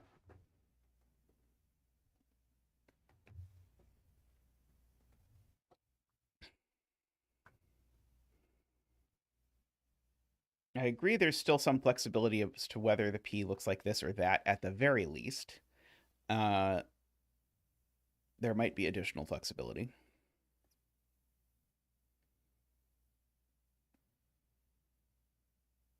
If these connect, it's going to push this loop way up. Yeah, the P might be able to do that too. Yeah, I think that's true.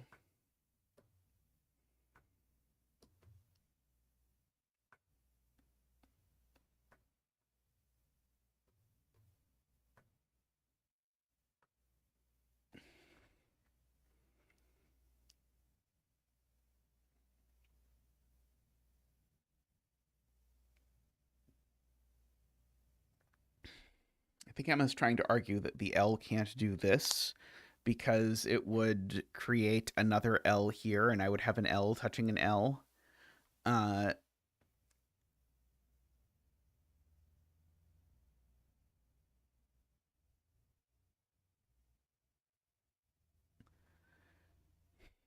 that's the only way the L could be horizontal, so therefore the L is vertical, and it certainly can't connect across that. So you're arguing the L takes all of these cells, and it certainly can't connect that way, or we've broken the loop, I think is what Emma is arguing. is that the L has to be exactly that and nothing else.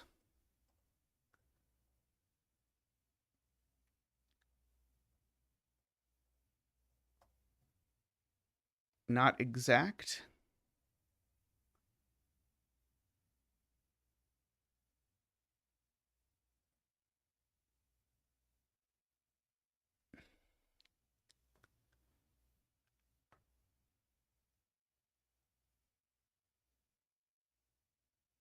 Oh, Elm has a good point, which is that the L could also be this.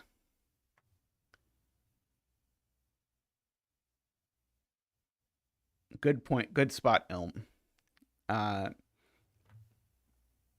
so yeah, I don't think the L point is correct, unfortunately. Uh,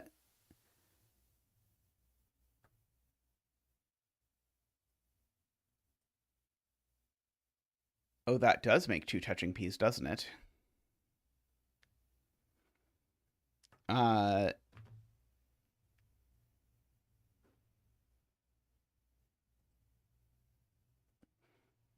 oh, right. You're saying the sticky out bit could be up at the top, is what you're saying. So you're saying we get all of this, but that we don't know, for instance, whether all we know is that we've got that, and then it could stick out. It's not sticking out this way, we know. Uh, so we know we've got sort of these contours, but it could stick out and grab something over here or not. I see. Okay, the double P spot was nasty. Okay, so this is a corner.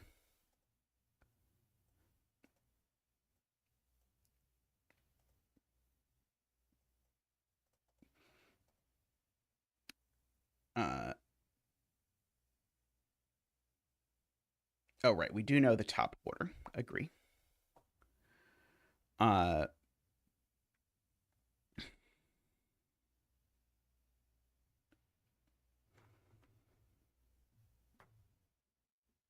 okay, so now I can't do this P anymore, because if I do this, oh, I could do this P if I make that a U. That might actually be okay. Never mind, sorry.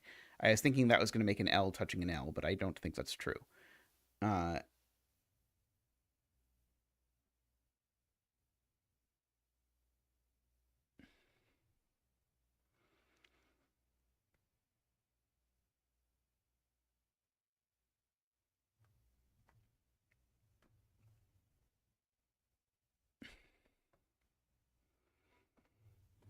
what now?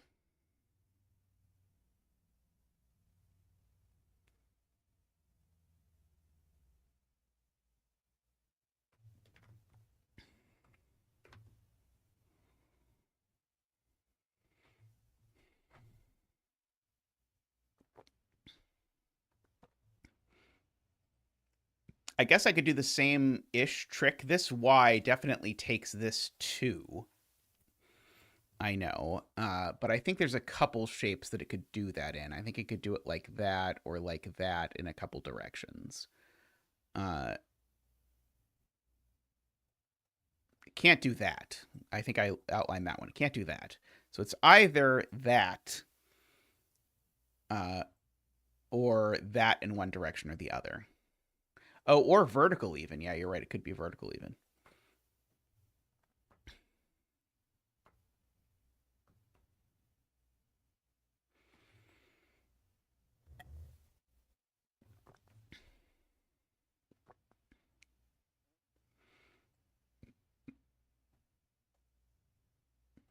Let's see if that's the P. Yeah, I don't quite know.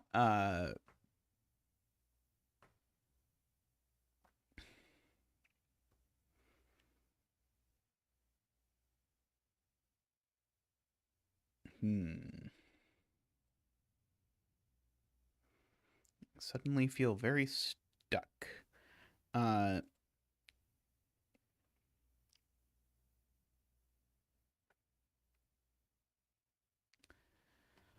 what am I missing here? Oh, I'm missing the fact that there's a 2 arrow pointing up in this column is what I'm missing. Uh, So I need one of these to be shaded and one of these to be shaded, which is going to be quite constraining, I expect.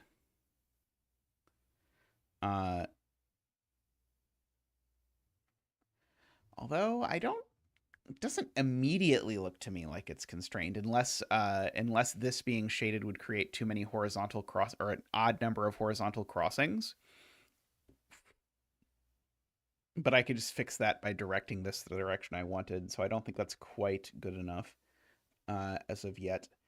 Uh,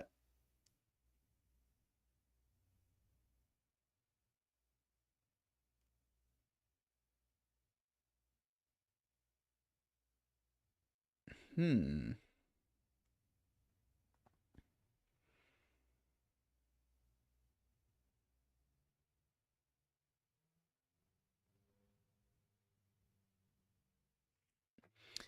I am unsure what it is I am supposed to do from here. I thought it was going to be that as soon as I saw there was a clue I had been ignoring that was relevant suddenly.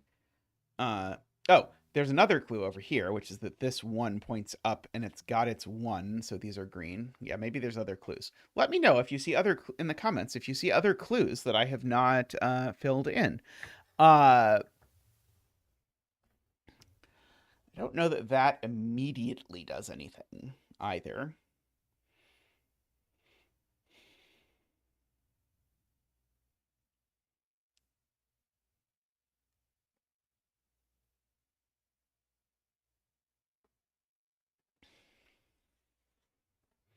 Like the version where this is a U looks fairly appealing to me.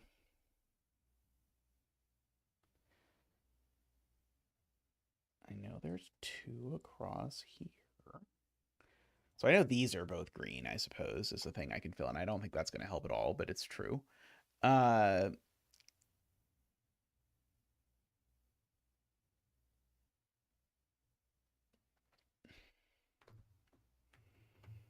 hmm.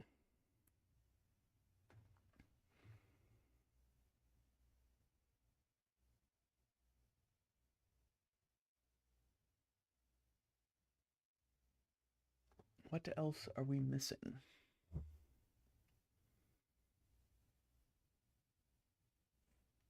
There's one up here. That doesn't seem useful at all.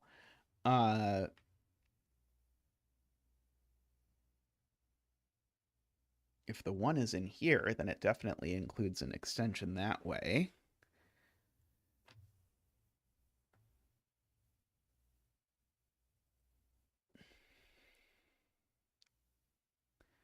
This is green. It's part of the Y, but I don't see why I couldn't just take that.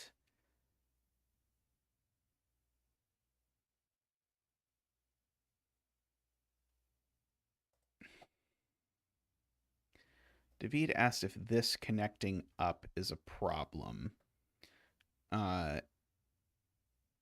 So if that connects up, then I get a V here. I don't think I have any choices about that. And then I can get a P or an N over here. I guess it would have to be I think it would have to be a P. Oh, I think that makes a P touch a P. Is I think the problem.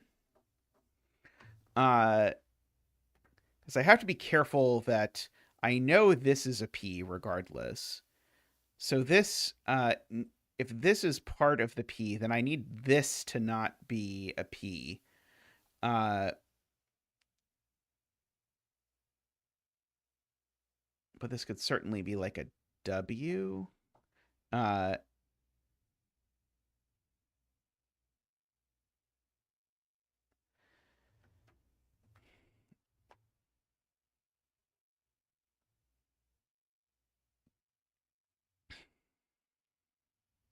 Yeah, the version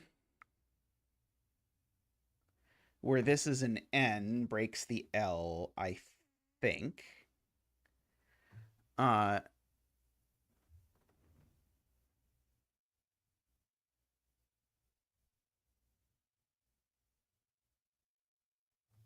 Oh, just shove an I here. I see. Yeah, I was missing that possibility. Yeah, PIP would work with an L there. Yeah, the good spotting, Jim. Uh,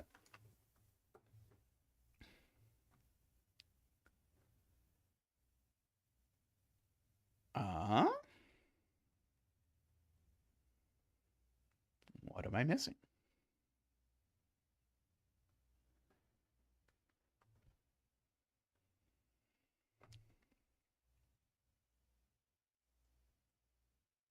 Oh, neither of these is gray either. If I want to continue my don't make any problems over here. Yeah,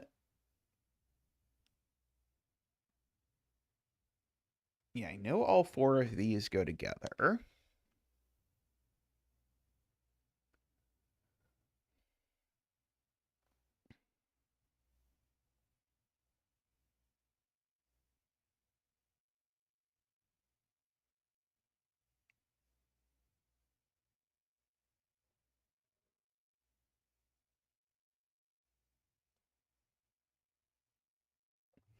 Yeah, I'm trying to like think about like if anything sort of naturally pops up with these, but I don't know. Hmm.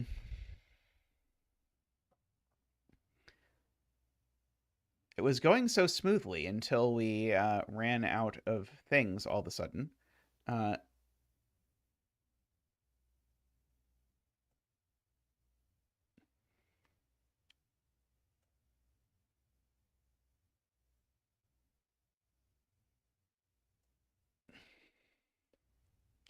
so if this is an N, uh,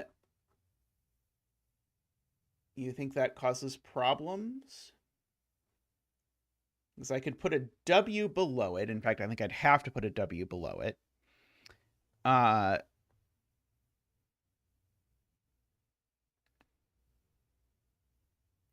maybe I should start marking the things that I know are for sure part of the same omino around here.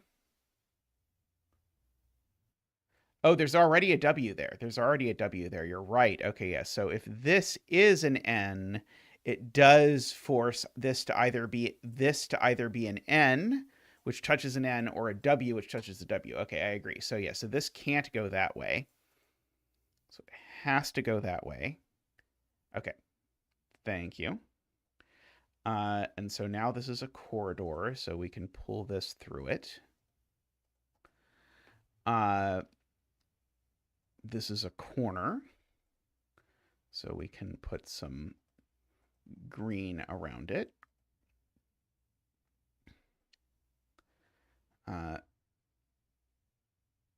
This can't be an N. I think this is going to be Jim's PIP originally thing, because if this is an N, then I break the ever-living daylights out of my L. I'm actually maybe not. Maybe I could make this into like a W. Oh no, I can't, because I would need to connect.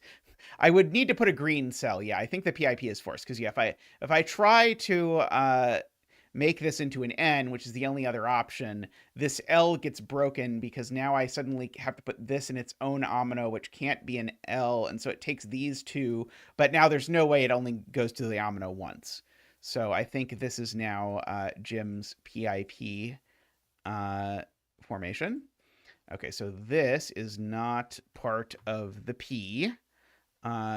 So that forces that, and now the P is forced like that, and now this grows. It can't be an L, so it's got to grow one further up. Like that. 1, 2, 3, 4, 5.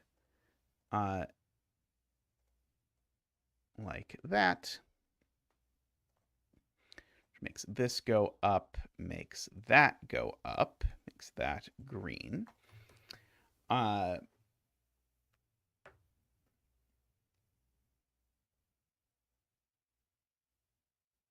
If this is a border between things, yeah, this 2 now has to be part of an omino, and it's kind of nasty what it's going to do. It's going to be part of an omino that takes this, but it can't sort of make a P no matter what it does. So it's going to have to come out something like, I think it's going to have to be a Y, actually. I think that's going to be the only way that works, but I don't have a fantastic way of articulating it other than like maybe trying to color things that I know are definitely part of it. Oh, I think the L is forced now, right? The L certainly can't take this cell anymore. So I think now my L is forced to look like this. Let's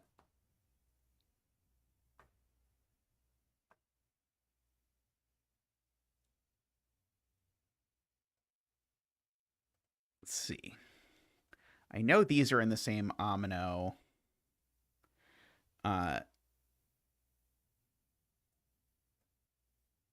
And this is also in that omino because if it isn't, this is a N-shaped P, just by these sorts of things.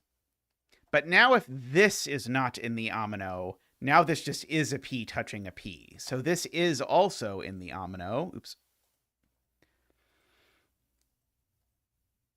But now this can't be in the omino.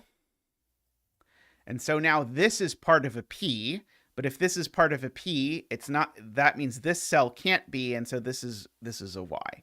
Okay, so I think I have argued that.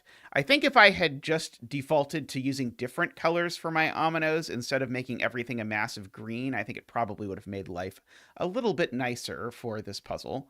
Anyway, I think this is all the P now.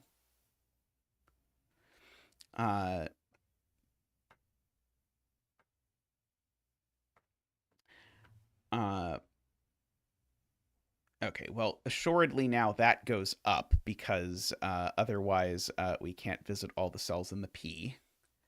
This assuredly goes up. Oh, this can't turn into the P or we close the loop, right? If this goes into the P, then we either close the loop immediately or close the loop later, but we know because it can't leave the P again, that would be a problem, so this goes up. I don't love the version where this zigzags back through there. That feels like that's going to lead to a disaster, but I don't quite want to argue that it eventually runs into some problem over here. Feels horrible.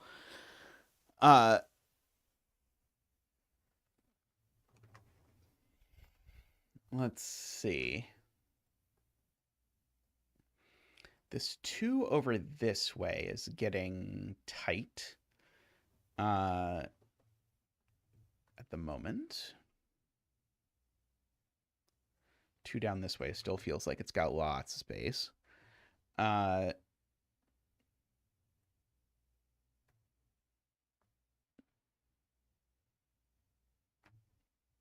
And this is either an L or a Z. For what it's worth.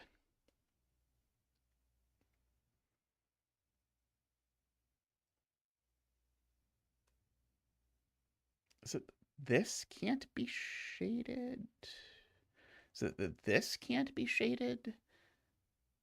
Oh yeah, it's that can't be shaded. So bifurcation palette. If I shade this, it shades this, and that forces me to enter the P here. But then there's a parity problem because I can't visit all the cells of the P.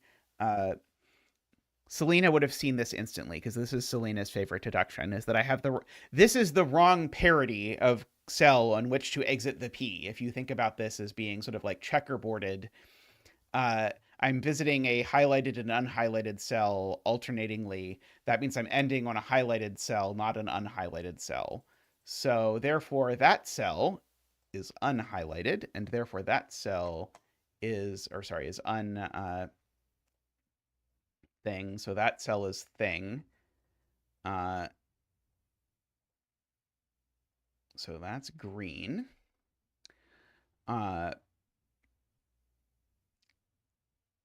Now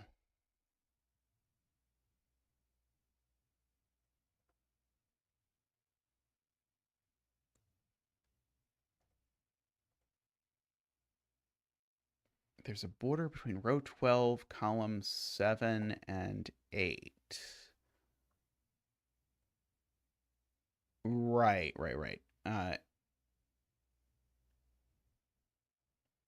Because, yeah, if this were green, we'd assuredly run into a problem.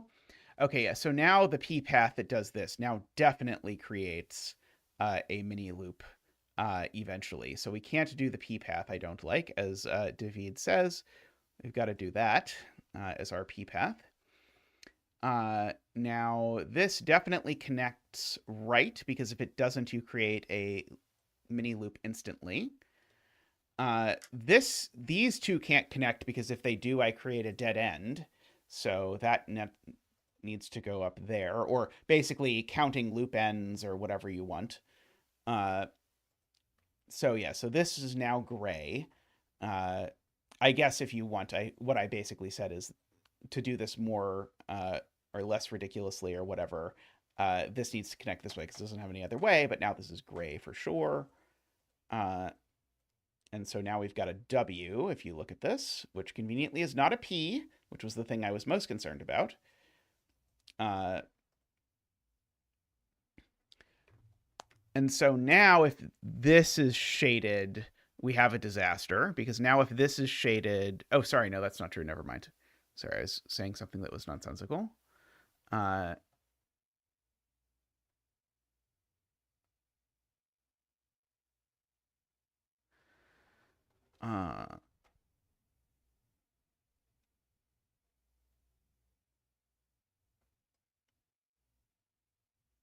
This could be an N, I think, as far as I am able to tell. We are now slowly getting to the point where this 2 is going to do something. We're not there yet, though.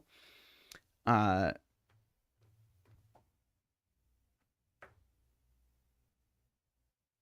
I don't think I've ever noticed these two can't connect because they're both ends of the same thing. That's the whole point. These two can't connect, and so therefore this is forced. I think that's probably been true for forever. Not quite literally forever, but for a long time.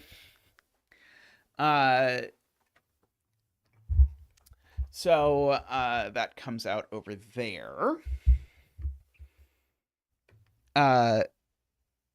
Yeah, I think that that one might have been there a while as a thing that we could claim.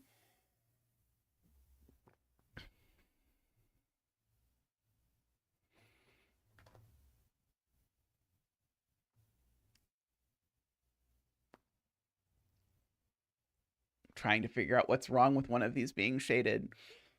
Feels like one of them should break, but I don't see which one breaks, if either of them presently break. Yeah, I think it has to have been. At the very least, I could have put an X here, and then as soon as we sort of knew a little bit about this P, then I think we had that available.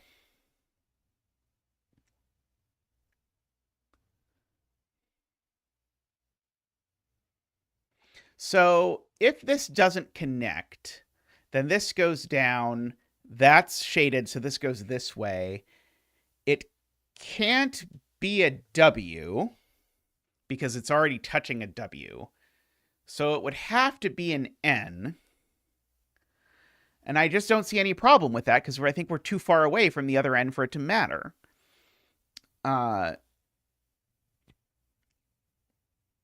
Is the point that I know that this isn't part of the N? Do I know that? I don't think I do know that, actually. I think it could be part of the N if the N looked like that, unfortunately. If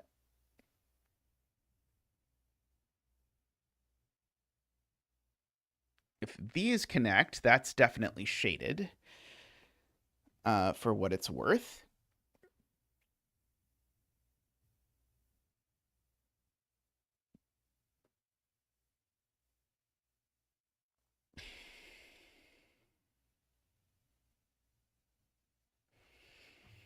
Could this be part of like a Z that does something like that?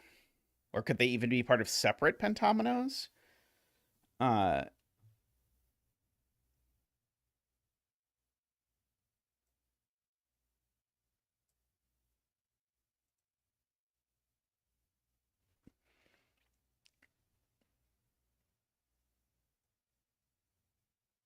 do know that my 2 across the top can't can't both be in the same length 3 stretch. So I do know one of these 3 is shaded and one of these 3 is shaded for whatever that is worth.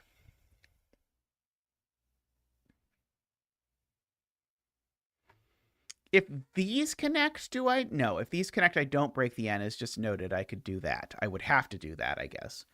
Uh,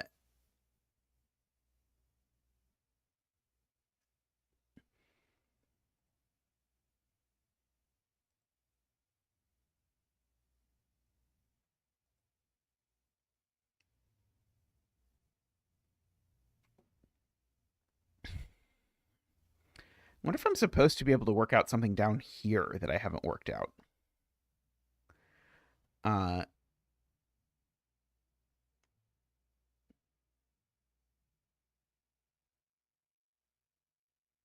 well, this is certainly green, because otherwise I create a dead end there. It's not an incredibly impressive deduction, but it is technically a deduction. This is green. It certainly can't go down. The pentomino, I mean. It's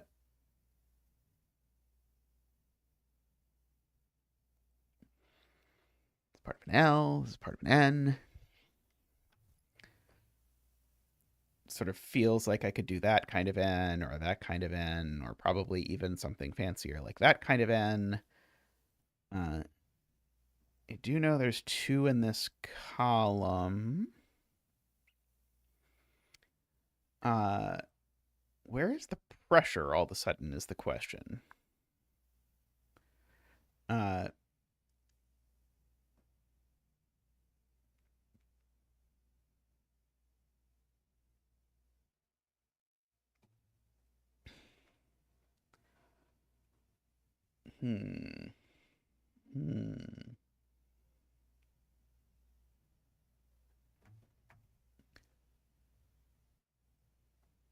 I feel like I should be able to see that making one of these gray breaks, but I keep looking at it and I can't tell you which one breaks.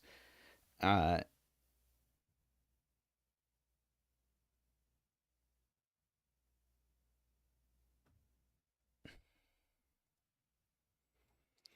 certainly can't make both of these gray. Actually, I'm not even sure that's true. I might even be able to make both of those gray. Let's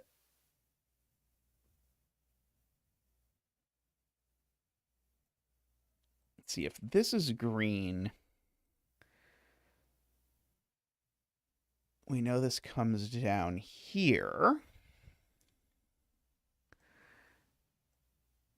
I think we do know all 4 of these are part of the P at least, right? I'm trying to learn a little bit from what we previously knew.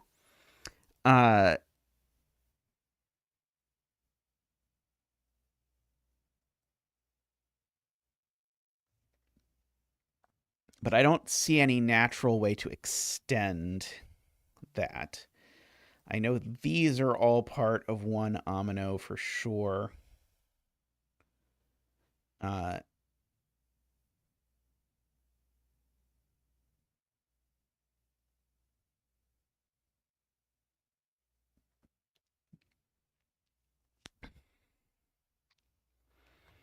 Is the problem that if this comes down here, then I can't not make another P? I think that's true, actually. If I do this, how do I avoid making another P here? Oh, I guess I could do a P there and a P here and they wouldn't touch and it would be okay, maybe. So I think there is actually a universe where it's okay.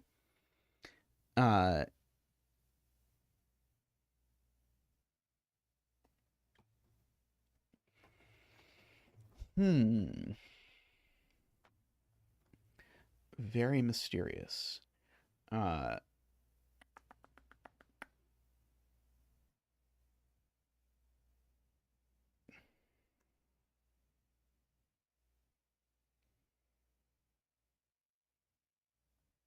Row 13, column 4. Possibly.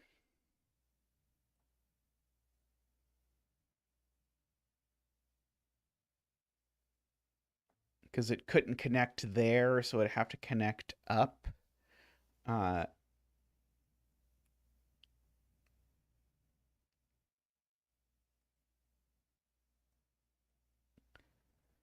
uh,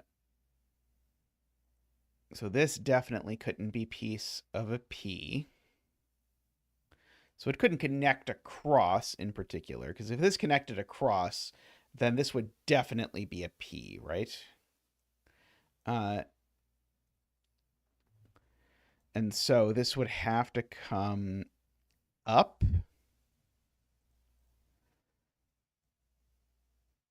But I don't see a problem with that. Like this could just come over here and like be an N or something, and this could run up here and be part of the L or something. Feels a little too gritty to try and argue that it's not. Can this be green and we have this? I certainly can't turn this down in that instance, so this would have to go over.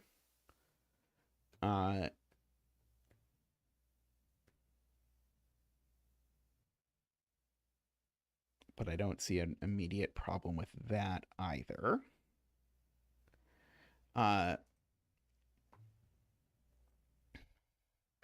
Yeah, it feels like I'm trying to like find the thing that breaks, and I don't see the thing that breaks. What is the thing?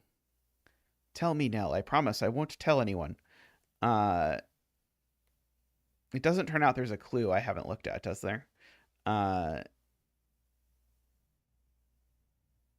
like this 4 feels like it should be powerful, but it just doesn't seem to be. Uh,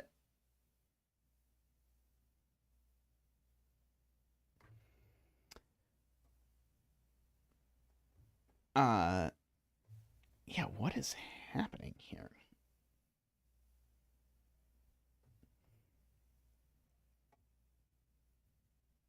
These two are part of different ominoes, then we know this omino goes over here.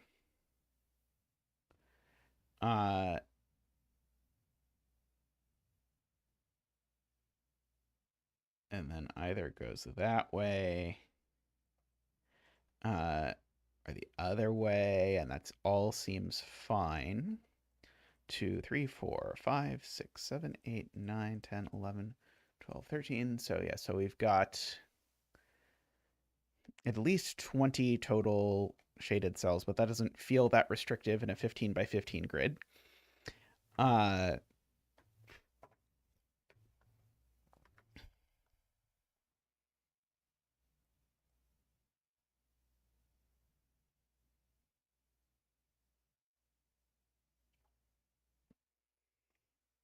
So if this does turn here, that's definitely shaded. This is a corner of some sort, but that all looks okay to me.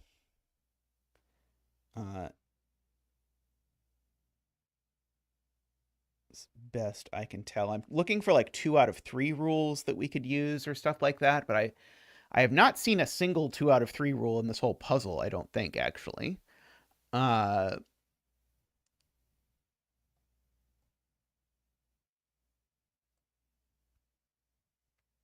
Yeah, I guess I can mark off some of these others where I know all of these are part of the same omino.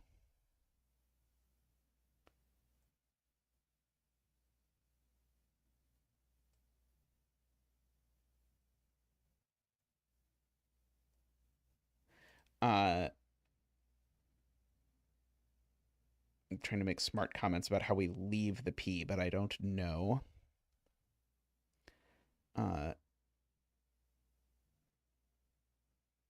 If I do this Z, if I connect up here, does that create anything sort of interesting? I don't think so. Uh,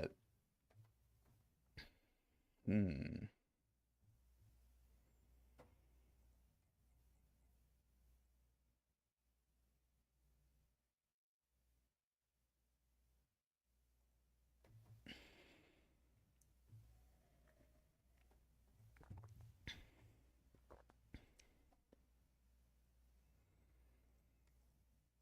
it just feels like there's so much freedom on every piece that's left.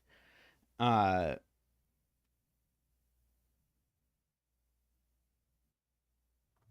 Out of smart deductions and also non-smart deductions. Yeah, my brain is in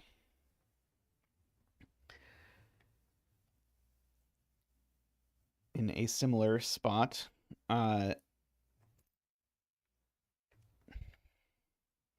Yeah, I kind of liked the idea of this breaking, but I don't. If it does, I don't see how. Right away, at least. Yeah, the fact that it's somehow it feels like I've spent a lot of time looking at every part of the grid in this huge 15 by 15 grid is really what makes it rough. Uh, I genuinely don't know what I'm trying to break here. Uh,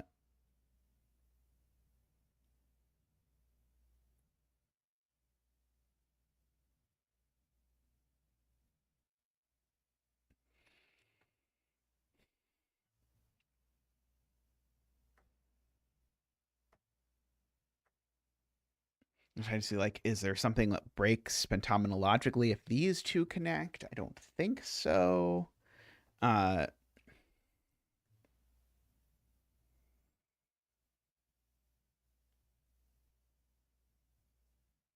what about if this is part of the N and the N does that?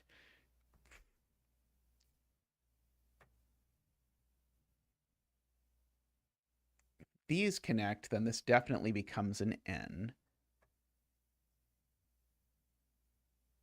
Yeah, I guess this is always an N, is I think what we decided. Even if it goes down, it's still an N. But that looks okay. If this goes up,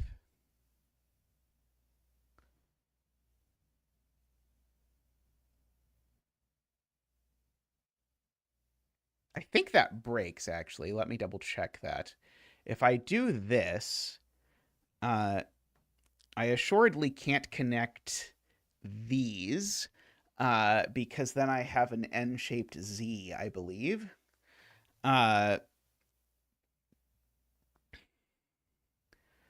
So,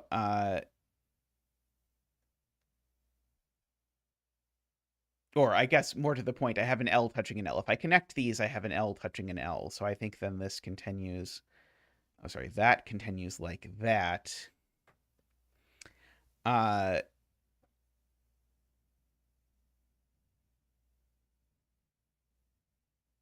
but now my N is broken, right? Oh no, maybe I could do something like that. I bet I could do that and get away with it.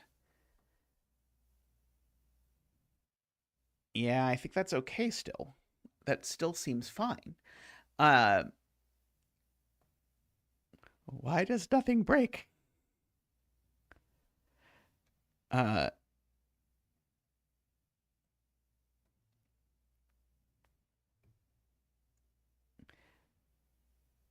I'm trying to decide if like I'm supposed to conclude the only way I can make stuff work down here is with a P, and so I have to keep the P's apart, but it doesn't even honestly feel that hard to keep the P's apart. Uh, and I feel like I could do like a Y and a Z or something. Uh, I don't know. I think this is the most stuck I've been on a Nell puzzle. Uh, and the LMD comments all talk about never getting stuck because the puzzle was so flowy, which I feel is uh,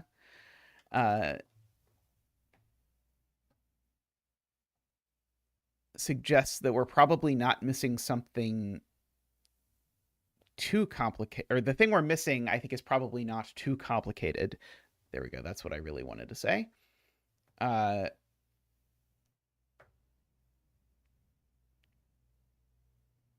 yeah, Lord, what? Yeah, the have I tried forcing that yet? Seeing what happens.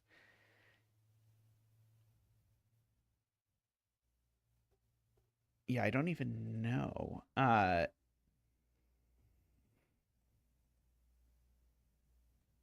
We very well could be far down an unintended solve path. That's one possibility. Maybe we made a deduction earlier that was not sort of the quote unquote correct deduction. And so then we started looking. But I feel like we've now looked at the whole grid. So it feels like any deduction that should be available, we should have found. But uh, clearly that's not the case. Are there any mini loops that I'm not properly avoiding? I don't think so. But there was one before that I hadn't noticed, so I can't connect these two ends, but that's not a big deal. And I don't even know how I would connect these two ends if I tried. Uh,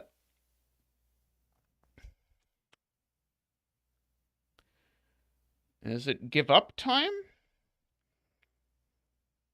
I don't know.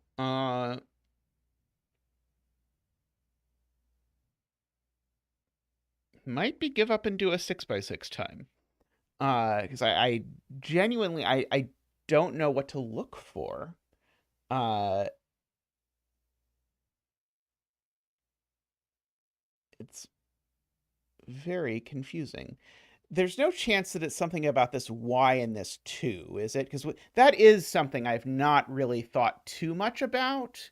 And it was sort of connected to the break-in. So maybe I'm supposed to think about this y and this 2 and convince myself that one of the options that I've been saying really doesn't actually work.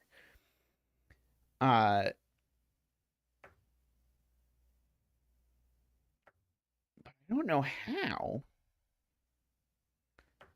Uh, it seems to me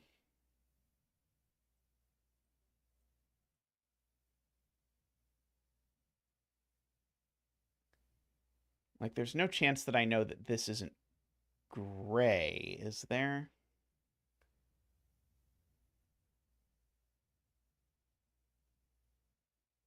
Yeah, I feel like I could just do that and it would be fine if this was gray.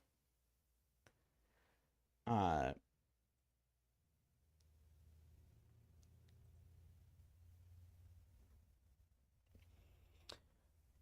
and now, like, this is getting really far off course to ask if this can be gray. It would make me gray something else near the 2. Uh,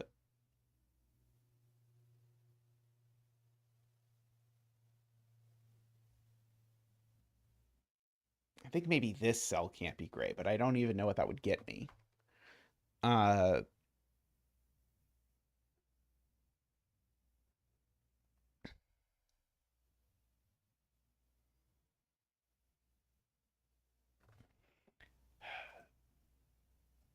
can the N take this cell?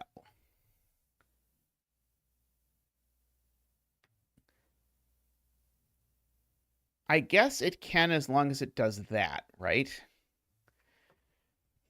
I'm trying to like figure out like can I say something about this N? Because I feel like I haven't thought a ton about exactly what this N looks like, aside from the fact that it could look like this. But maybe I am meant to ask other questions. Uh,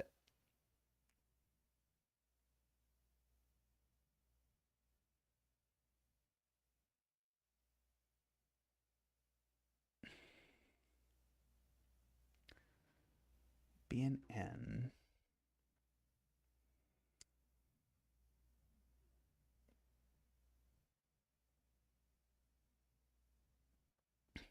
Hey, Music Cuber, how are you doing? Has it really been that long? Uh, making me feel old. Uh, Also, I'm very stuck on this puzzle that I'm presently working on. Let's see. I'm now like just bifurcating random things, which is not usually a great sign for how things are going. But I'm trying to figure out if there's some like intuition that I am missing about what is happening here. Uh, okay, so this would be an N for sure, and this would not be an N because it touches an N. It wouldn't be a P. So the path would have to go up here and make a W. But that all feels fine. To me. Uh,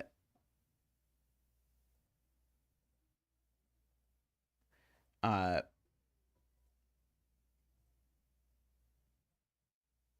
so what if we did this instead?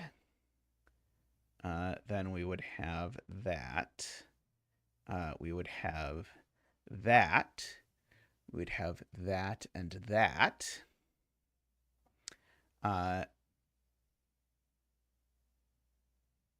That makes a W touching a W. I think that's true. But I think that breaks, right? So I think it's actually quite easy to see if you just ask yourself, if these don't connect, what happens?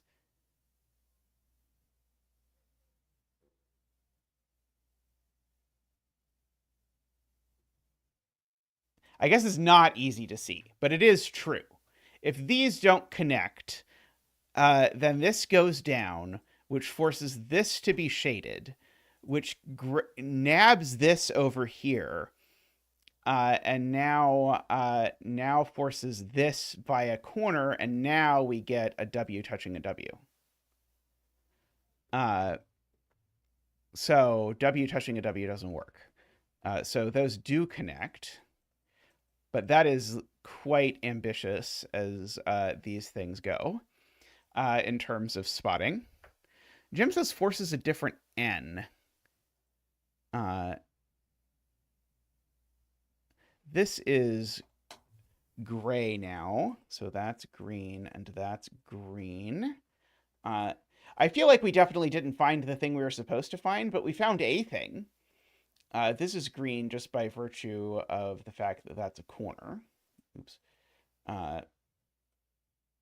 And this is a corner.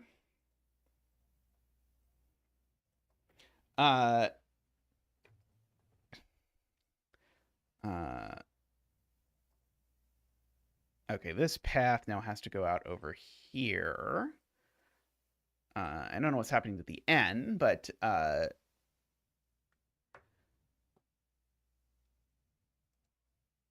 is the N now not taking this? Now, oh no, the N could still take that.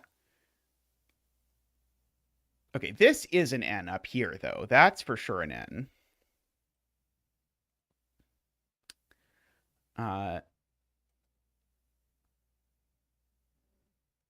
I think this is now forced to be a W.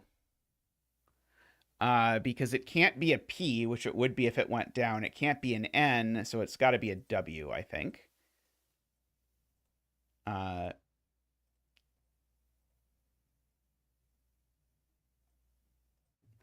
Okay, are these allowed to connect? No, these are not allowed to connect because that would end the world. So we can green all of that. And now our two grays are placed in this row because the two grays can't be one apart, or we create a T in the row above it. You can't have two grays that are one apart on an edge, or sorry, on a side that's next to an edge in a Yaslin is one of the patterns you see a lot in Yaslin puzzles.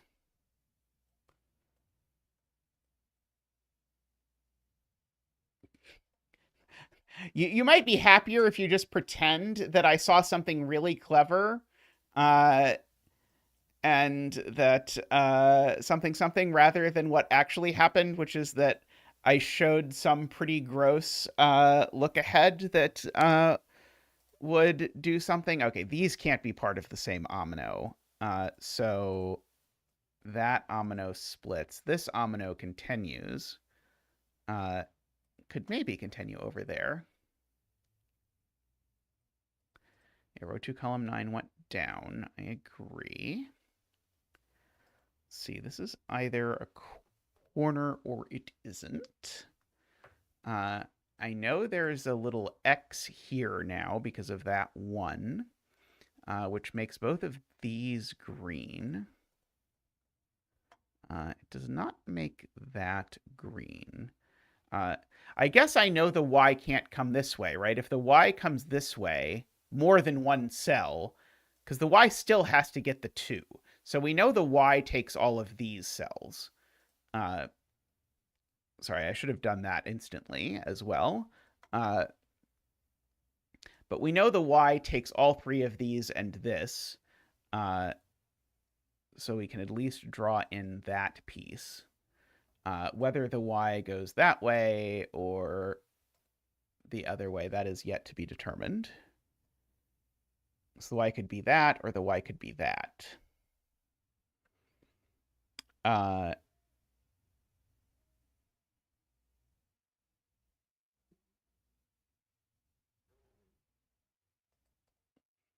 don't yet see why one of those is broken yet.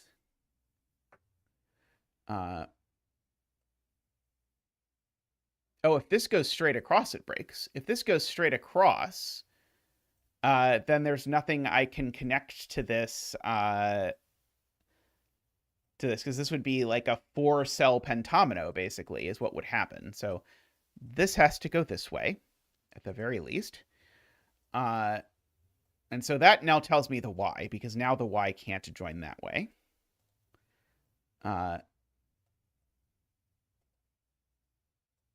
So we will come over here like this.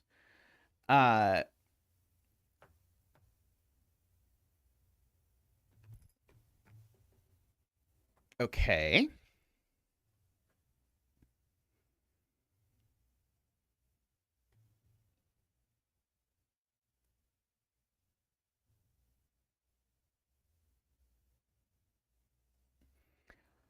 This one feels like it's supposed to be useful.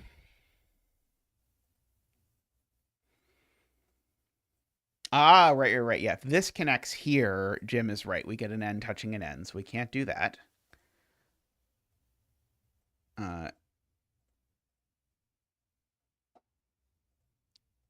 So, right, this comes down here and becomes a V.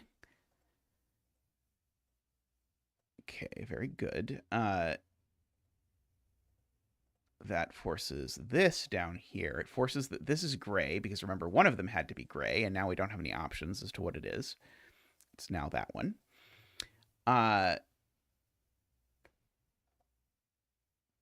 Okay. I'm almost sure it breaks if I move this over here, because I can't connect to these two ends, and that's almost assuredly going to put me in the same... Actually, I think this does have to connect this way, because if this connects this way, then I've left this omino, regardless of whether this omino takes that cell or that cell. So this has to go this way, because otherwise I've broken this nascent omino. But I can't connect these two, or I've closed the loop. So we get that. We can stick a border between these. This is going to have to keep going down. It's going to make that green.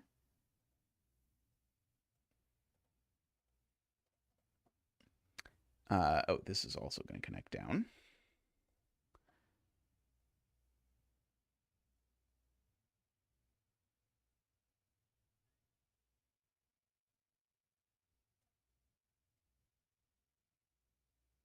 This is just going to have to be shaded now.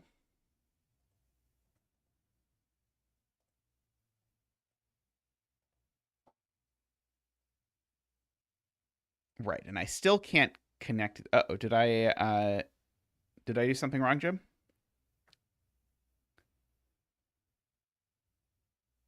So now those can't connect. If I connect these, I assuredly break this N. What? Why, what? Which step?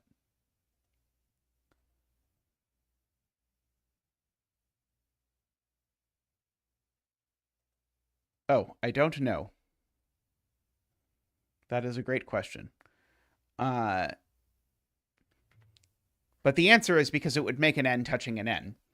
But I certainly did not see that at the time. But it would make an N touching an N if I did that.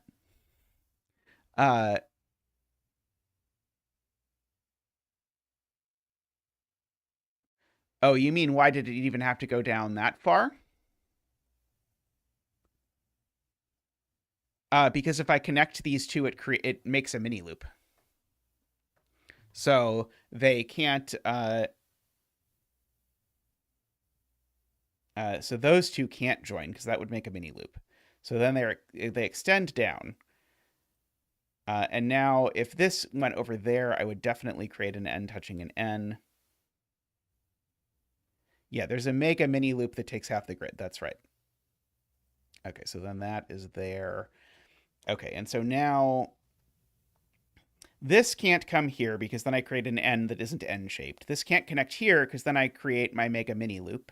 So this has to connect over here, and then I've got something that's forced to be an L. And now my N shape has to be the one that takes these clues that we've been basically saying the whole time is what we thought it was going to be.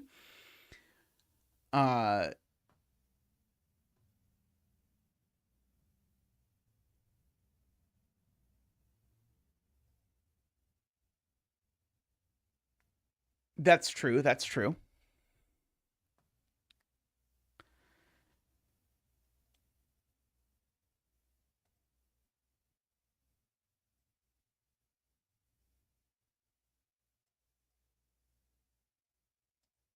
Okay.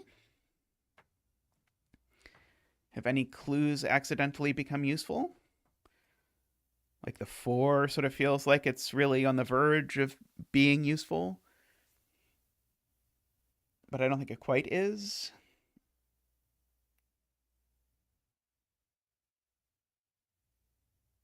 The line from the N needs to go down.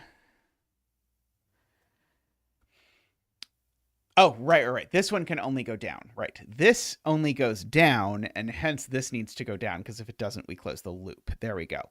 Yes, MusicHuber and Jim there have the sort of the two pieces. So these both are green. Now we finally get to sort of put our two X's here, which is going to let me green these two cells because I would create a dead end if I grade one of them. This omino certainly doesn't take that cell or that cell.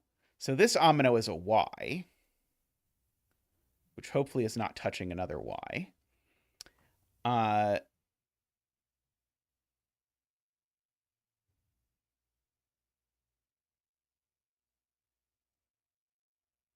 Yeah, that is the Z would be an I point, is exactly what David was saying. My Z would be not very Z-like.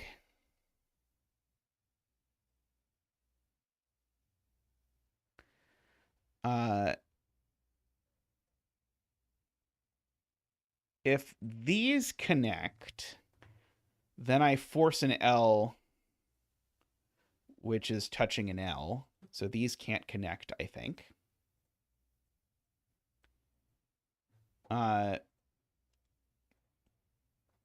Which makes these separate ominoes. This comes here. And now we know what my Z omino looks like, I believe. The Z does Z things, exactly. We want our Z to do Z things. Now this has no choice but to go there.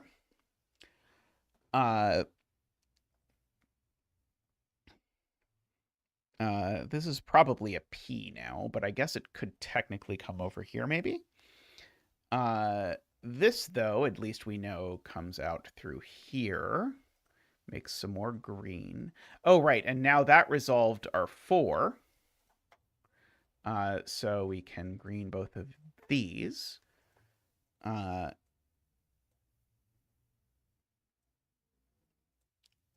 Draw my line through here. This is a corner.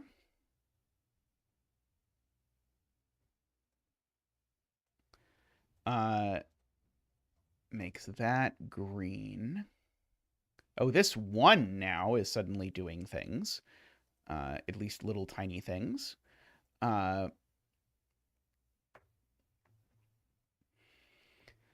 Let's see. If I connect this, I make a V. Is that a problem? I don't think it's touching a V. This is assuredly a P. Oh. Row 2, column 4 now has its 2 grays. Josh has counted. Good. We like counters around here.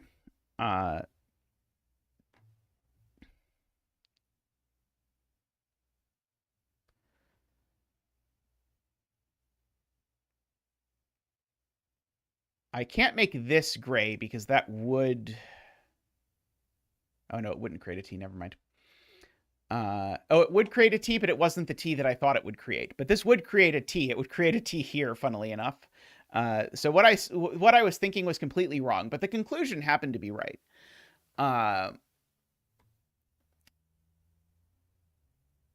Which is, almost good enough. It's like a vast C that I think is going to need a P or something to sort of hold over. I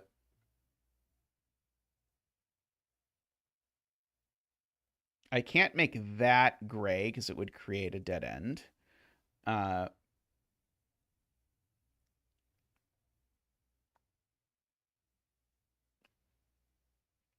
Is doing my quick investigate the 2 options and see if one of them cleanly breaks. Yeah.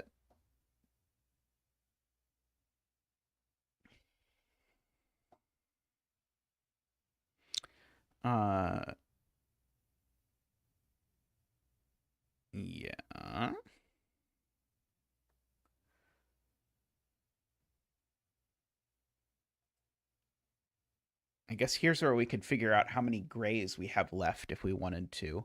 I know one of them is here. So we'll count that 1, 2, 3, 4, 5, 6, 7, 8, 9, 10, 11, 12, 13, 14, 15, 16, 17, 18, 19, 20, 21. So there are at least 4 more grays left for what it's worth.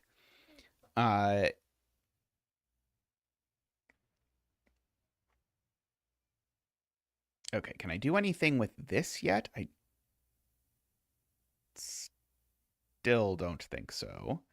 I know this is going to be a P, but I don't think I know which P.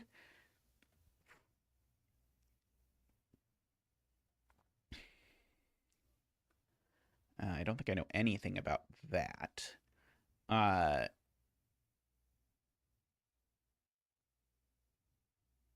boy. 1, 2, 3, 4, 5.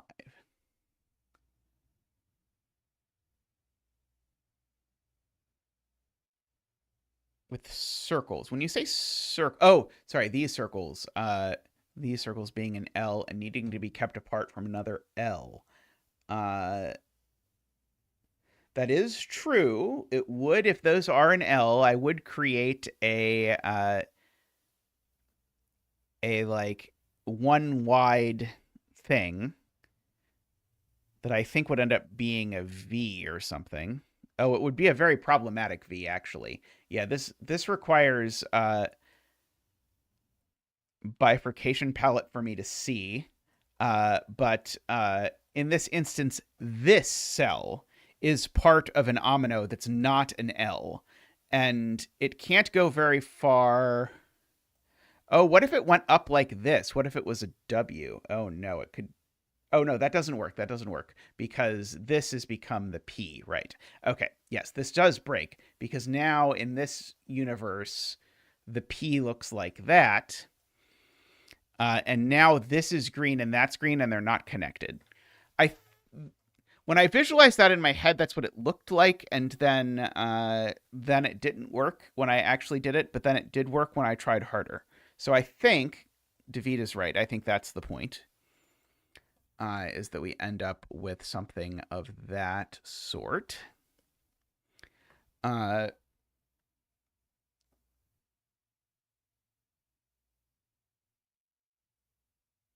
Oh, did I assume that this cell wasn't gray? Would it have just worked fine if this cell was gray? Oh,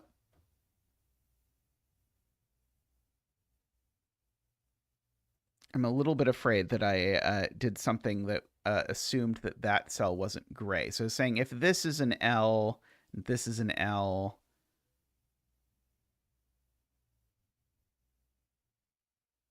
then this can't connect. Uh,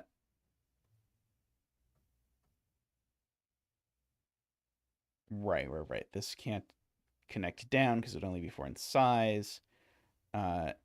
Right. And so, yeah, so this was forced into there. Okay, yes, I think I agree. Yeah, the loop gets eaten. Okay, if these connect, then this is just a P.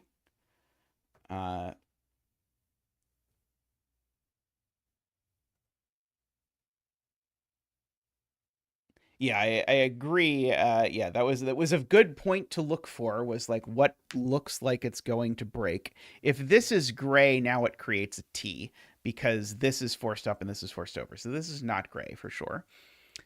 Uh, if this is gray, that also creates a T. So that's not gray. Uh,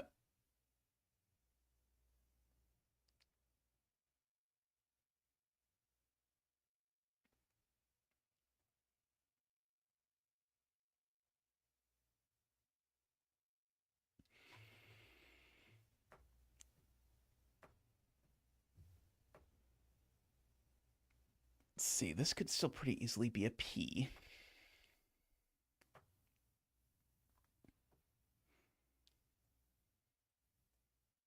So if the P goes this way, then this is part of an L, but that looks okay to me, basically. Uh,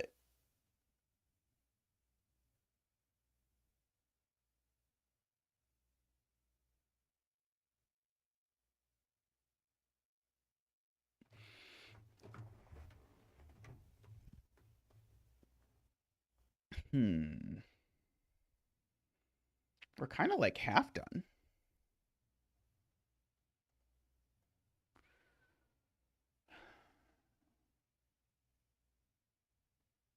Trying to imagine, like, if this is gray, does it create some sort of issue?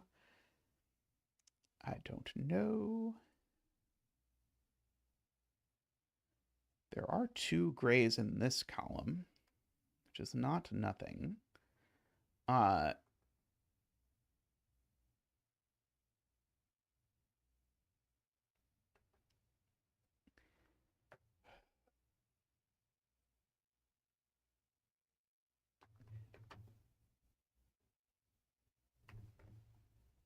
is the problem if the P does that? Oh, does that create a mini loop? No, that's not a mini loop, unfortunately. Uh, although I think it might create a P touching a P. No, not quite. I was looking for what happens if I do this. Then I sort of am forced to do that, but I think it just works if I just make that the L and that an N, uh, and to just call it good. Uh,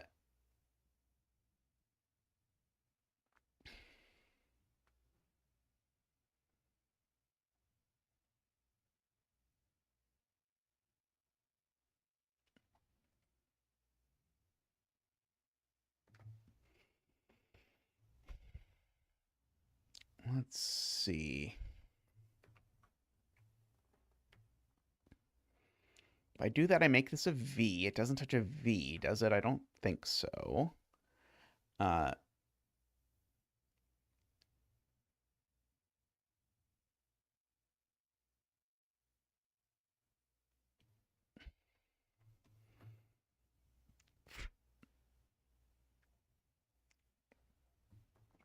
if these two connect,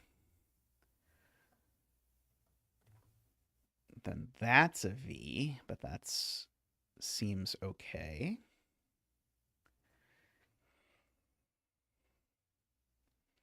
Hmm.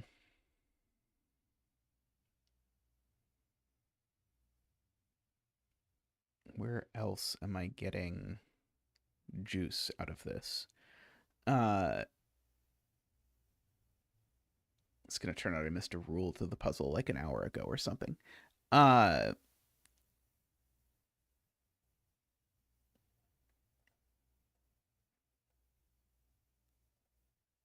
see. If I do extend this way, then I know this becomes that. That becomes that.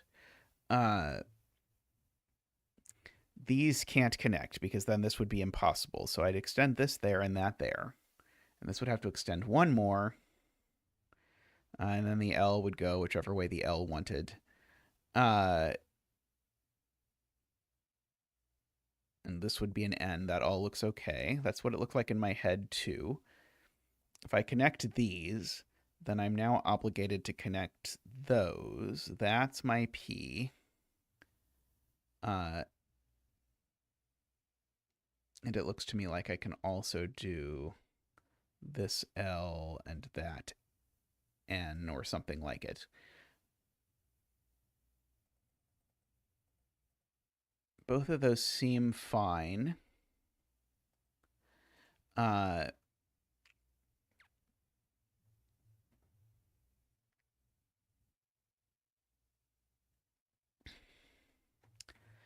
Let's see.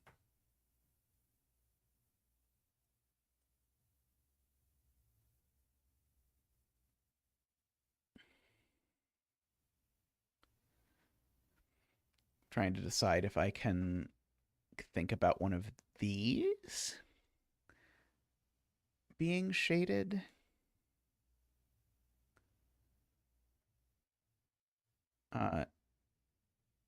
It's row 9, column 5, always shaded. I'm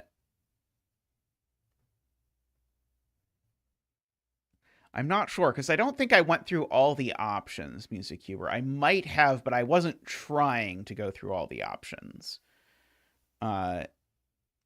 Is there a version here where the L does this? I think there might be. Oh, apparently this is just a corner. That's really there, right? I don't think that's a lie. I think that's really there.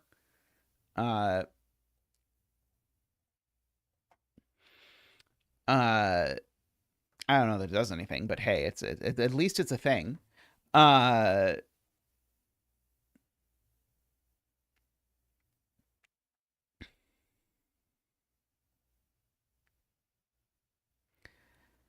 This N, I think, still has a million D bajillion D things that it could look like.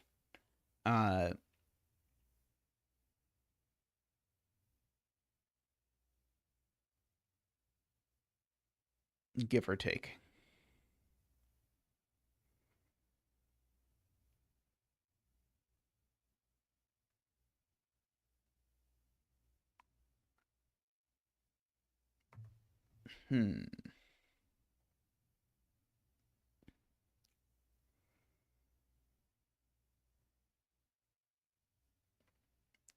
This is shaded. It definitely makes a V.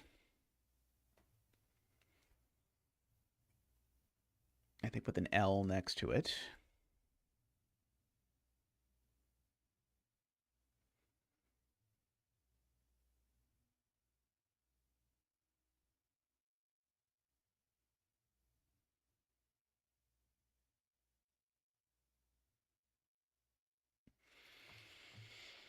Okay.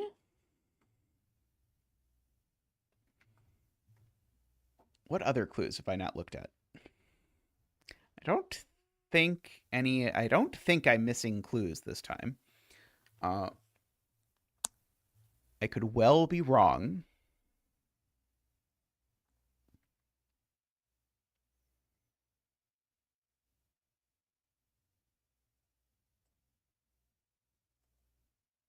If this is shaded, we're going to get some sort of P over here, I think.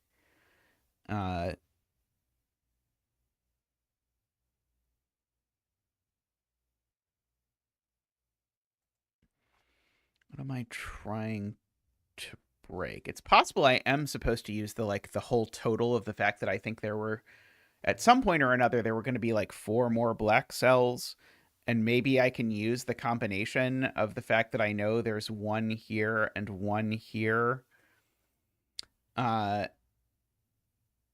to sort of force, and two here to force something. So let's do that. Okay, so let's count again.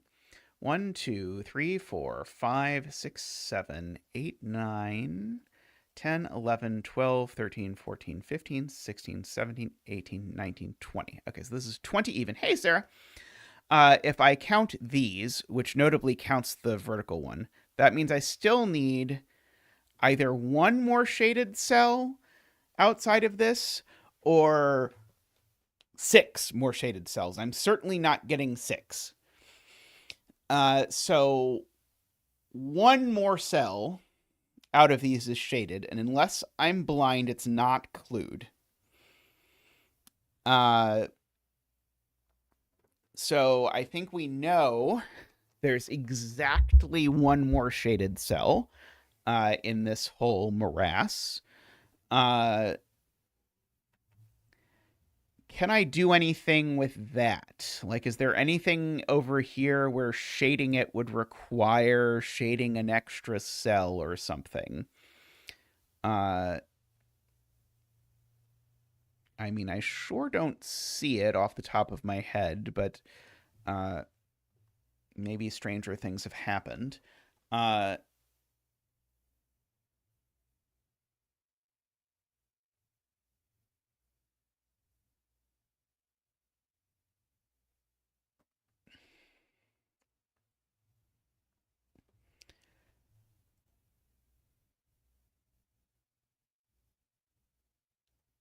Let's see. If this is unshaded, we still have to keep it away from the P, because if it connects to the P, that's a problem.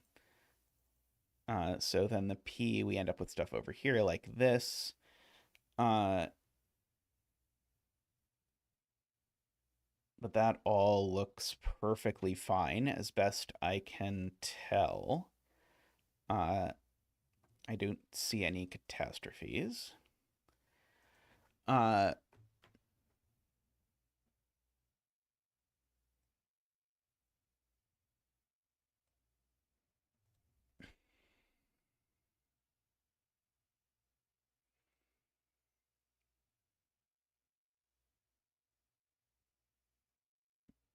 Yeah, is there some sort of like weird pentominus trick that I don't know here?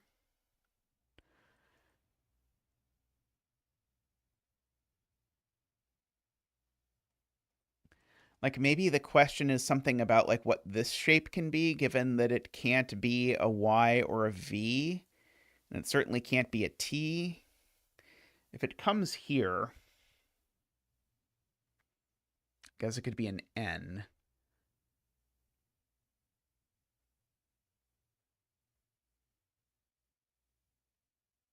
Can't be an I. Could be an L, though, I think. It's not touching an L presently. Oh,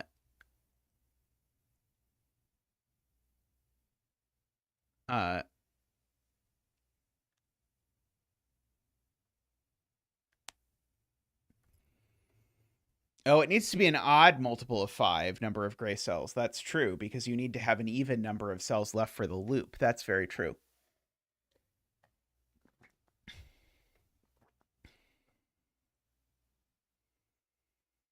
Okay, we know one of these is shaded, one of these is shaded, and 2 of these are shaded.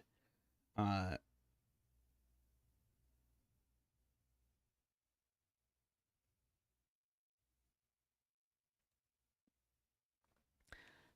am very confused here. Can't cross a border between row 6 and row 7. Oh, do we have an even number of crossings already? 1, 2, 3, 4. Right. So, very good. So, that's true. So we have an even number of crossings. Thank you, Jay Nowicka. We have an even number of crossings, and there's only one potential more crossing, but we can't cross it. And therefore, this cell is shaded, because if this cell was unshaded, it would give us an odd number of crossings. So that cell is unshaded, and so is everything else in this column, because we've now fulfilled that clue. Thank you, Jay Nowicka. By the way, welcome. What an entrance to be your, I think, your first time in chat. Thank you. So we get that doing that. We get this doing that, and this, and that, and that, and that. Like that. Okay, did we learn anything from these being unshaded? I don't think so. Not immediately, I don't think. Uh,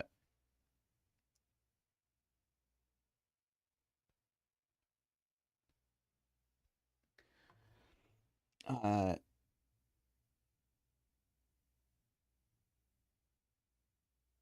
let's see, we do still have 2 in here, which is not that many. We have 1 up here.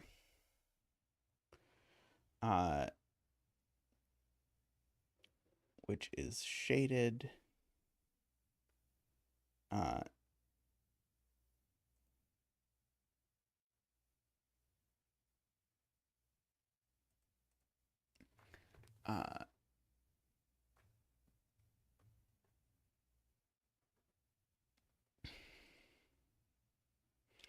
Okay. Can I do something with this N now? I don't think so.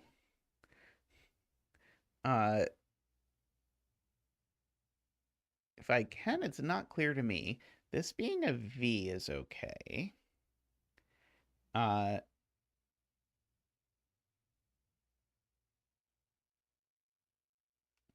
The L going vertically through column 6 forces 2 N's to its right.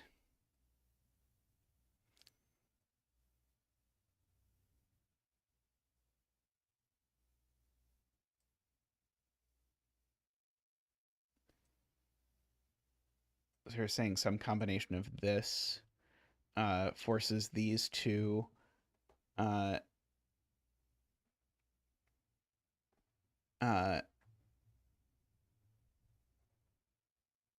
wait, is that a mini loop? I don't think that's a mini loop.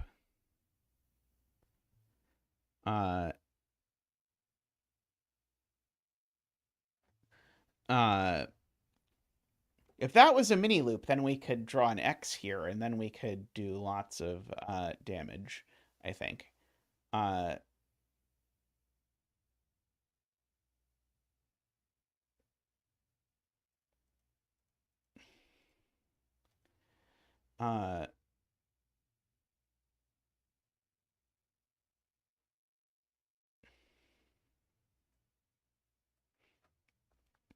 Can the L ever take both of those?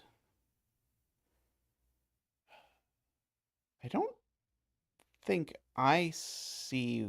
Oh, it can't, because that would strand 6 cells on the other side. Or sorry, not 6. That would strand the wrong number of cells on the other side.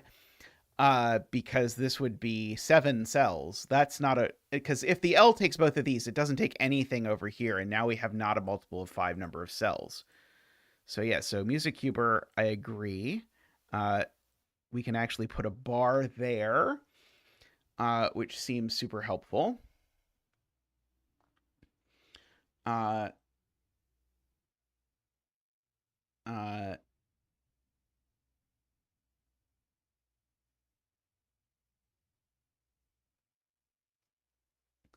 Now the L has to connect left.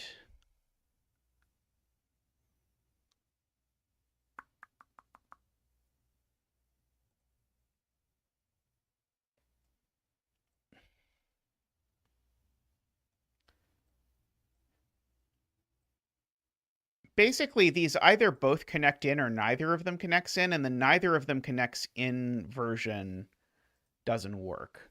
So basically, we've got, in this little area over here, we've got 2 pieces of loop. And so they either both get out or neither gets out. If we do the neither gets out version, then that means we've committed to making pentominoes out of 7 cells. That doesn't work. So we have to actually sneak things in like this in order that this work. And that does separate these.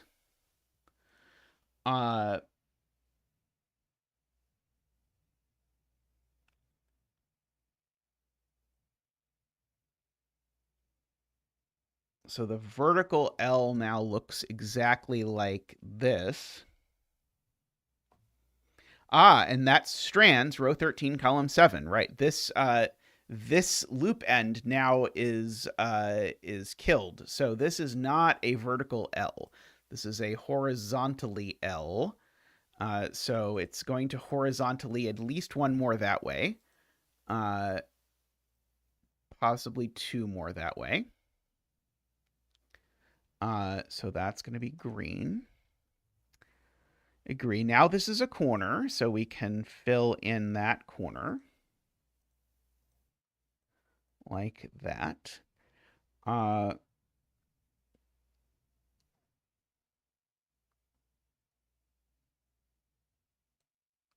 could do that or something like that. Or we could just do a P and a W.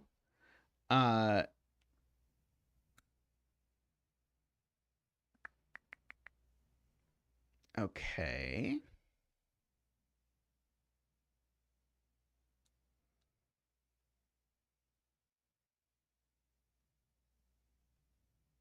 That feels row 12, column 6. Right. This just can't go down because it would strand that, right? Agree. And so either these connect or these connect.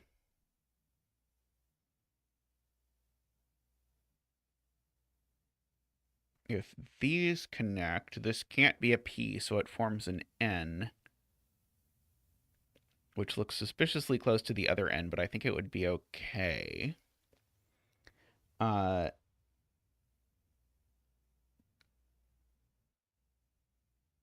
this particular instance.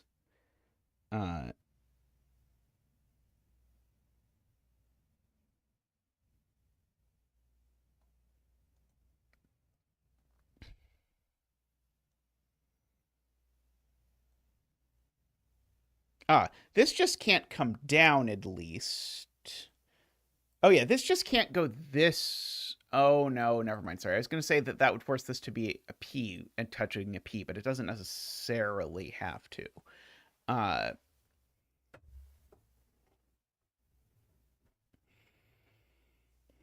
Because we could have like a P looking like this and a P looking like this, or it could just not even be a P, I think is a possibility.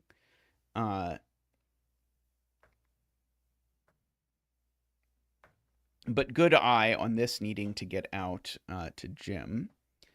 If this is shaded, it's our last shaded over in these columns. Row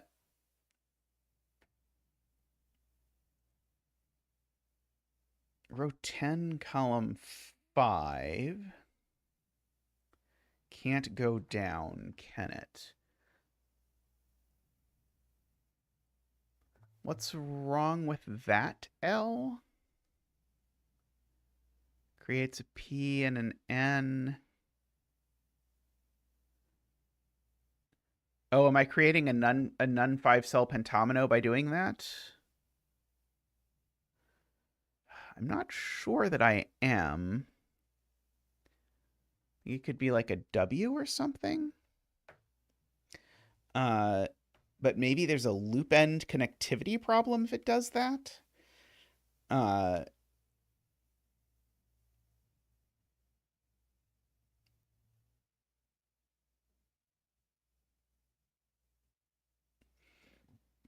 pentomino below it would be a W.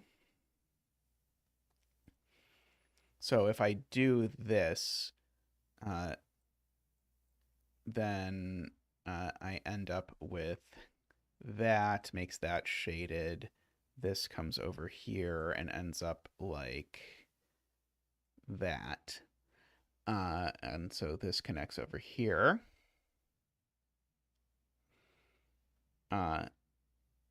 Those W's don't touch.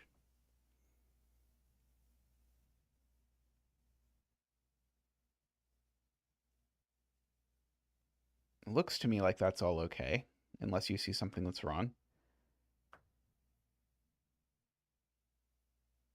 Like that would go across there, that would go across there, that would go there. It all looks okay to me. This would be the P, of course.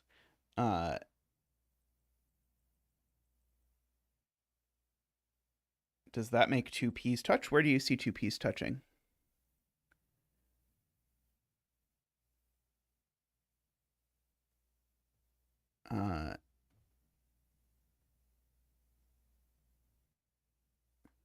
Don't I isolate the P?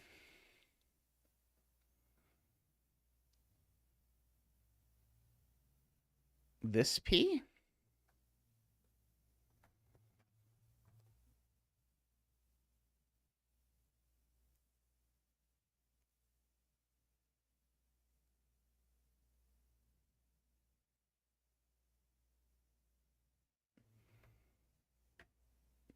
Could be an F, right?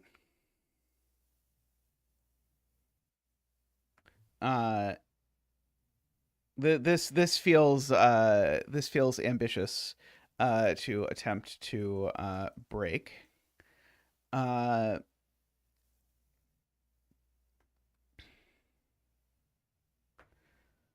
that feels like that's taking enough effort to break that it's probably the answer.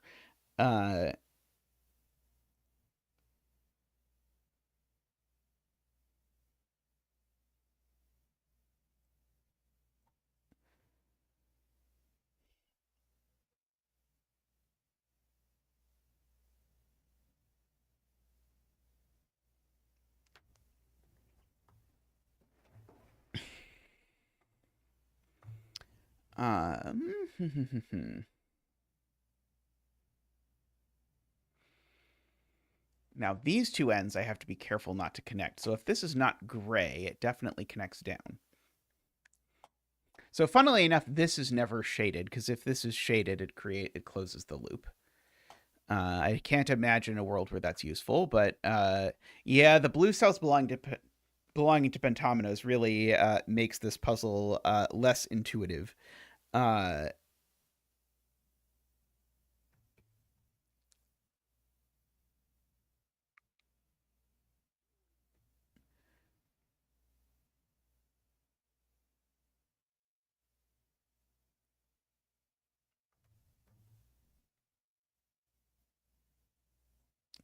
It is true that if this is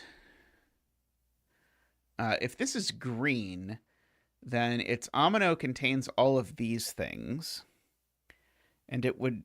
Oh, it could be an N. Never mind. Sorry, I was gonna say it would have to be a P, but it could be an N as well. It would force the P down below it, but that's okay, I think.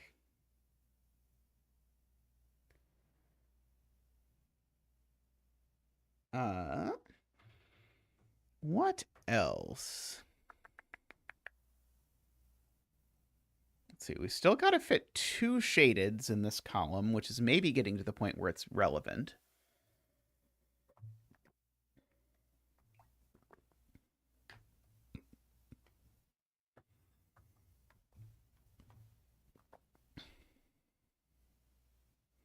It doesn't seem like it's quite relevant yet.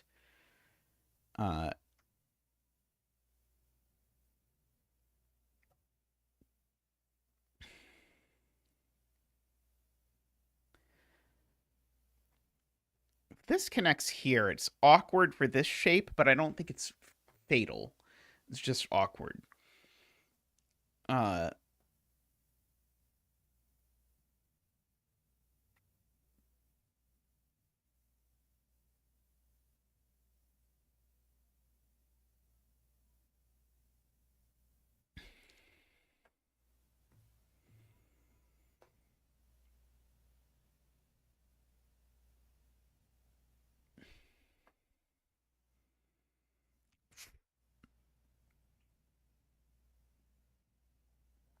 one of these little bits is horizontal.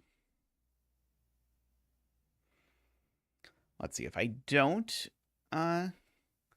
put something, if I don't connect those, does that create a problem? It then definitely forces that to be out, which forces all of that, which indeed forces that.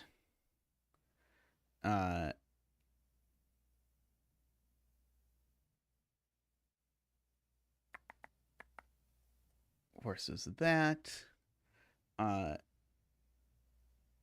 Be a P and an L. That all looks fine, as best as I can tell. I could fill in a lot more, but it feels like this is probably about the point where I should stop trying to ask, is it broken if I do this?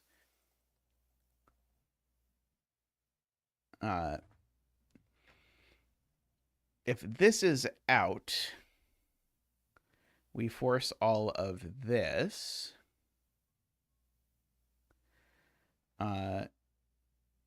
And this is in, of course, but I don't think there's anything wrong with this that would force that to be out. Seems more or less fine. Row 9, column 7, 8 connect. Does that force a mini loop given the connectivity at the upper left? Oh, that's a good question.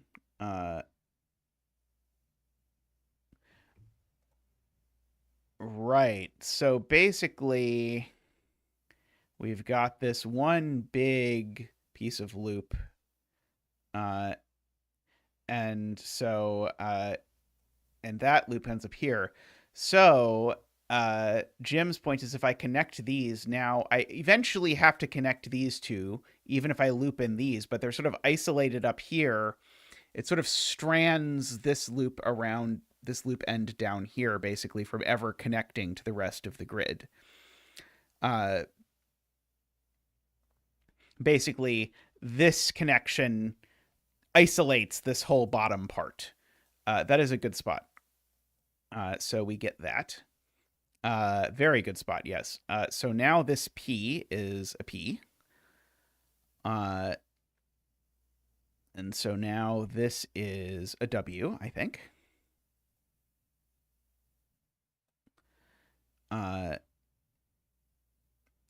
Now this L assuredly doesn't take that cell or that cell. So the L continues this way.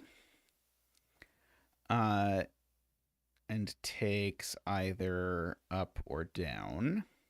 I don't think we know which. We do know that there's a one of those there, and we know that there's a green X there.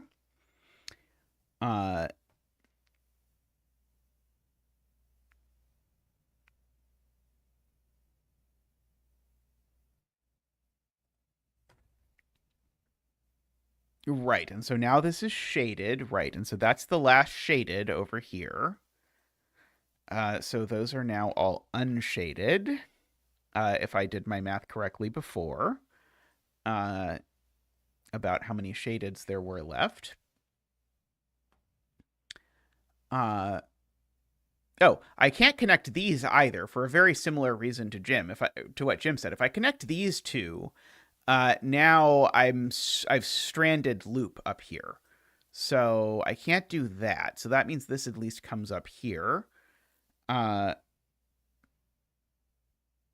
This is a corner. That's good. So this piece is either an N or a P, but I don't think I know which one. But this now is a corner. This doesn't create a mini loop, so we can go over there. Let's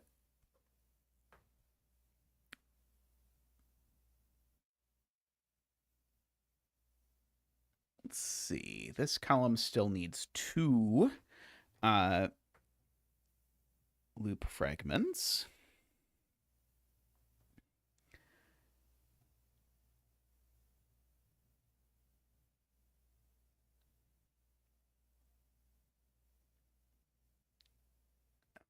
Okay.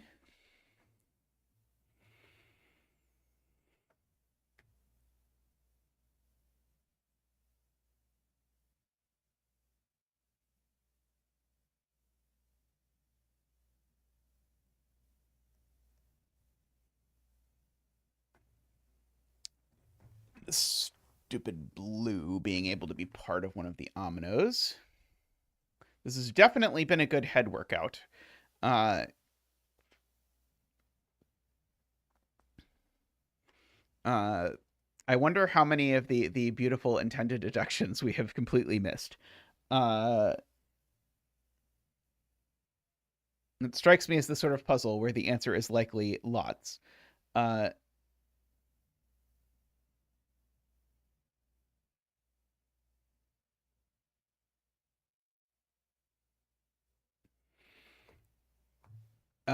yeah. If I connect these, what David is pointing out is then I'm going to have a pentomino here because there's no clues for it to take, but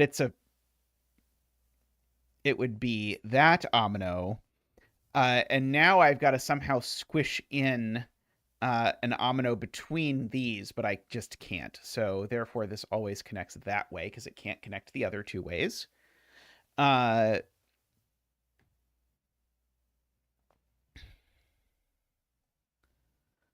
uh, I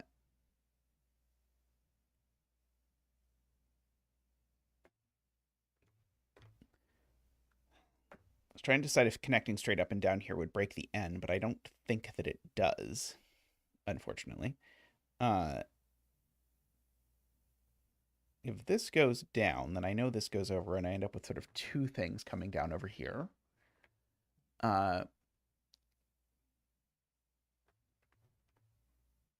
Well, hey, it's something. We'll take it. It's the kind of thing that usually is useless when you spot it, but then later you don't. Later it just does a step for you that you would have had to do later. Is my experience with that kind of step. Uh,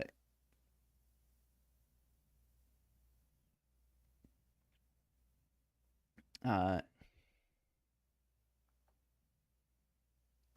L goes down to keep an even number of up-down connections. Okay, let's see. Between these two rows, we've got 1, 2, 3. How do I know what's going on with these? I feel like I could have any number of up-down connections through these parts.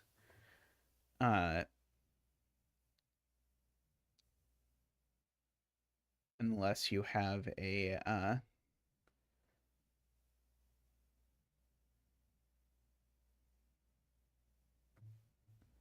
let's see, in this row we've got 1, 2, 3, 4, 5. We need one more.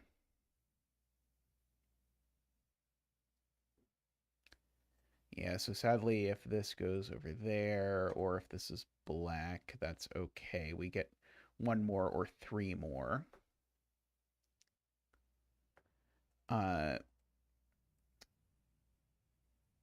The odd even thing has been very helpful in this puzzle, though, so it's a very reasonable thing to try to figure out. Like, maybe I should look down at, like, row 13, 14, where we've got... I guess we're always going to connect one, because it's either going to connect like that or like that, right?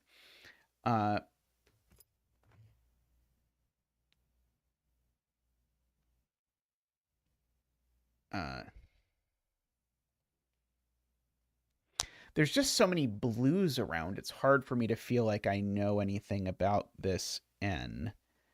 Uh,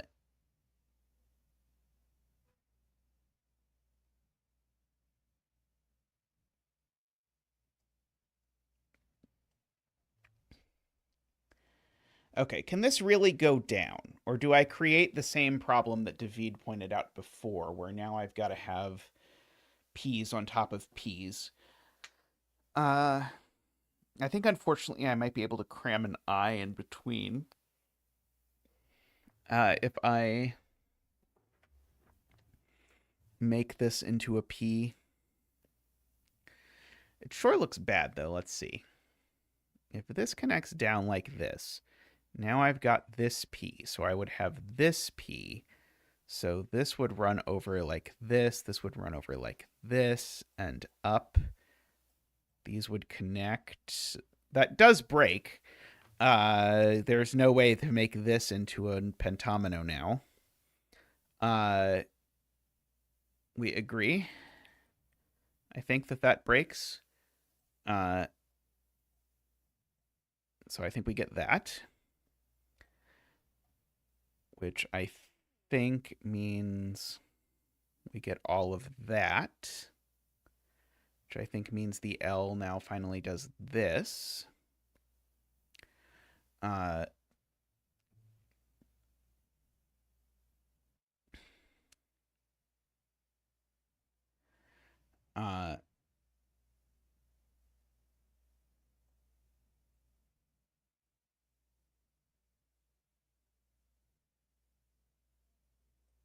Steps forward indeed.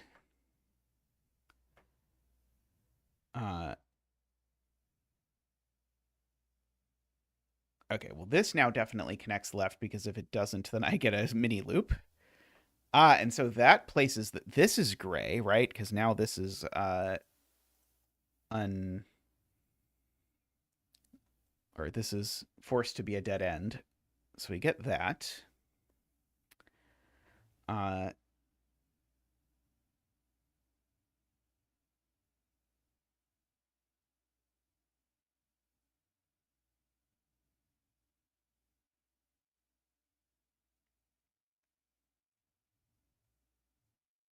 Let's see if these connect.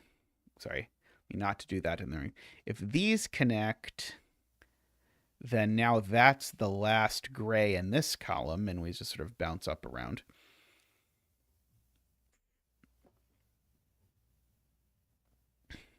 Yeah, this is assuredly not part of the P.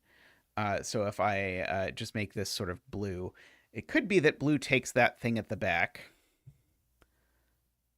Oh, I see. Okay, so this can't connect up, because if this connects up, it can't be big enough. Just in terms of that. Okay, so this definitely connects left.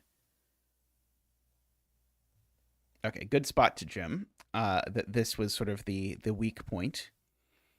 But now if this connects left, now it is an N touching an N. And I can't have an N touching an N. So in fact, this is my P. We have finally resolved the P, I think. And now this is a Z or an L.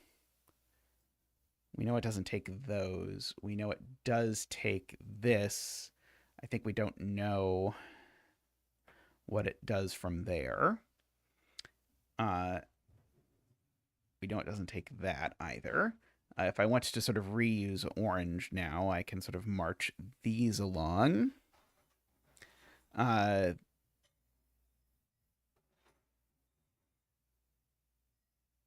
right. This extends. Good. Which means this bounces up there. Okay, so now, yes, now blue needs to take this cell, because if blue doesn't take this cell, then we've got a one-cell pentamino with 4 clues in it or something. That is not going to work. Okay, and so now we have a U, because now this can't be a Z, because it would be a Z touching a Z. Okay, and now this is a V, just even by pure pentamino, or pure pentaminous. This is a corner. I agree. So we get all of that done. Okay. So now this 2 is just telling you one of these is shaded.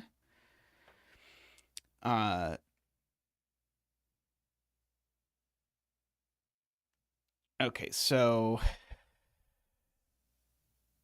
isn't this broken now? Oh, no. Right, that's going to have to be a P or something. How is this N ever? Okay, yeah, I think this is going to have to be a P. Because the N now Wait, no. I don't see how this is going to work.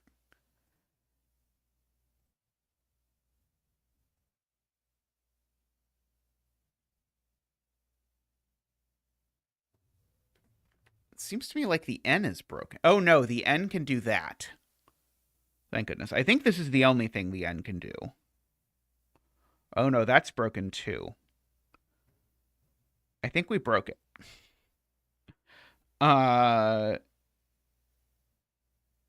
Unless someone sees unless someone sees an N that fits here, I think we broke it. Oh no. Do you see a way to make the N work? It's very possible there is a way to make the N work, but I don't see it if there is. Oh no, we made it so far. I wonder if we made the error way earlier, and the reason why it was like pulling teeth for a long way there is that it was actually broken the whole time. Oh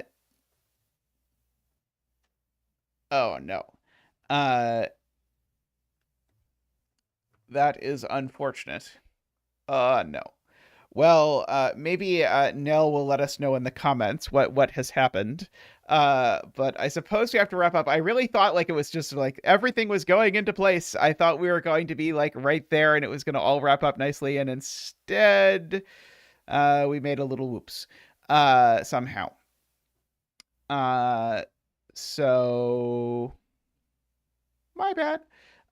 So close. Yeah, the so close, although who knows when the error was. Maybe the error was way, way, way earlier. But anyway, I guess that's a good place to wrap up stream for the day. Yeah, maybe we very well may have broken it earlier just before we got stuck for a long time. That seems incredibly plausible to me as to why things were off. Because if you break the puzzle, then the solve path from the point where the puzzle's broken is probably not what the setter intended. So anyway, thank you everyone for joining me today. Sorry about the last puzzle detour. Sorry, Nell, that we did not quite get your puzzle right. But let me know in the comments or Discord or comments on Discord or whatever what went awry. I'm sure we went awry at some point. But anyway, thanks to everyone who supports the stream. If you'd like to support me continuing to break puzzles, by all means, please do. We greatly appreciate it. I have been posting a lot of videos. We've been posting a daily video of me alternating currently between blueprints and lingo, which I've been quite enjoying. The next stream will be Tuesday. So Tuesday at the same time, or maybe a little later. Christian will be here, so he might start stream just a smidge late. We'll see the exact timing, but should be on Tuesday. So I look forward to seeing everyone then, when we'll have another puzzle that we might solve. Who knows? All right, but thank you, everyone, for all the help. Thank you, everyone, for the support. And last but not least, thank you to the Turbines, Daniel, David, Franco, Nell, Nordy, Plonktime, and Tyson. And if you do have any 1.5 star-ish puzzles to submit that you think would be a good choice for the Invitation to Puzzles series, please link them. They don't have to be yours. If you just want to recommend someone else's puzzle that you did that you think, oh, hey, I think this would be a good choice, by all means, please do. Anyway, thanks everyone for watching. That's going to be all for today. Bye for now. Oops.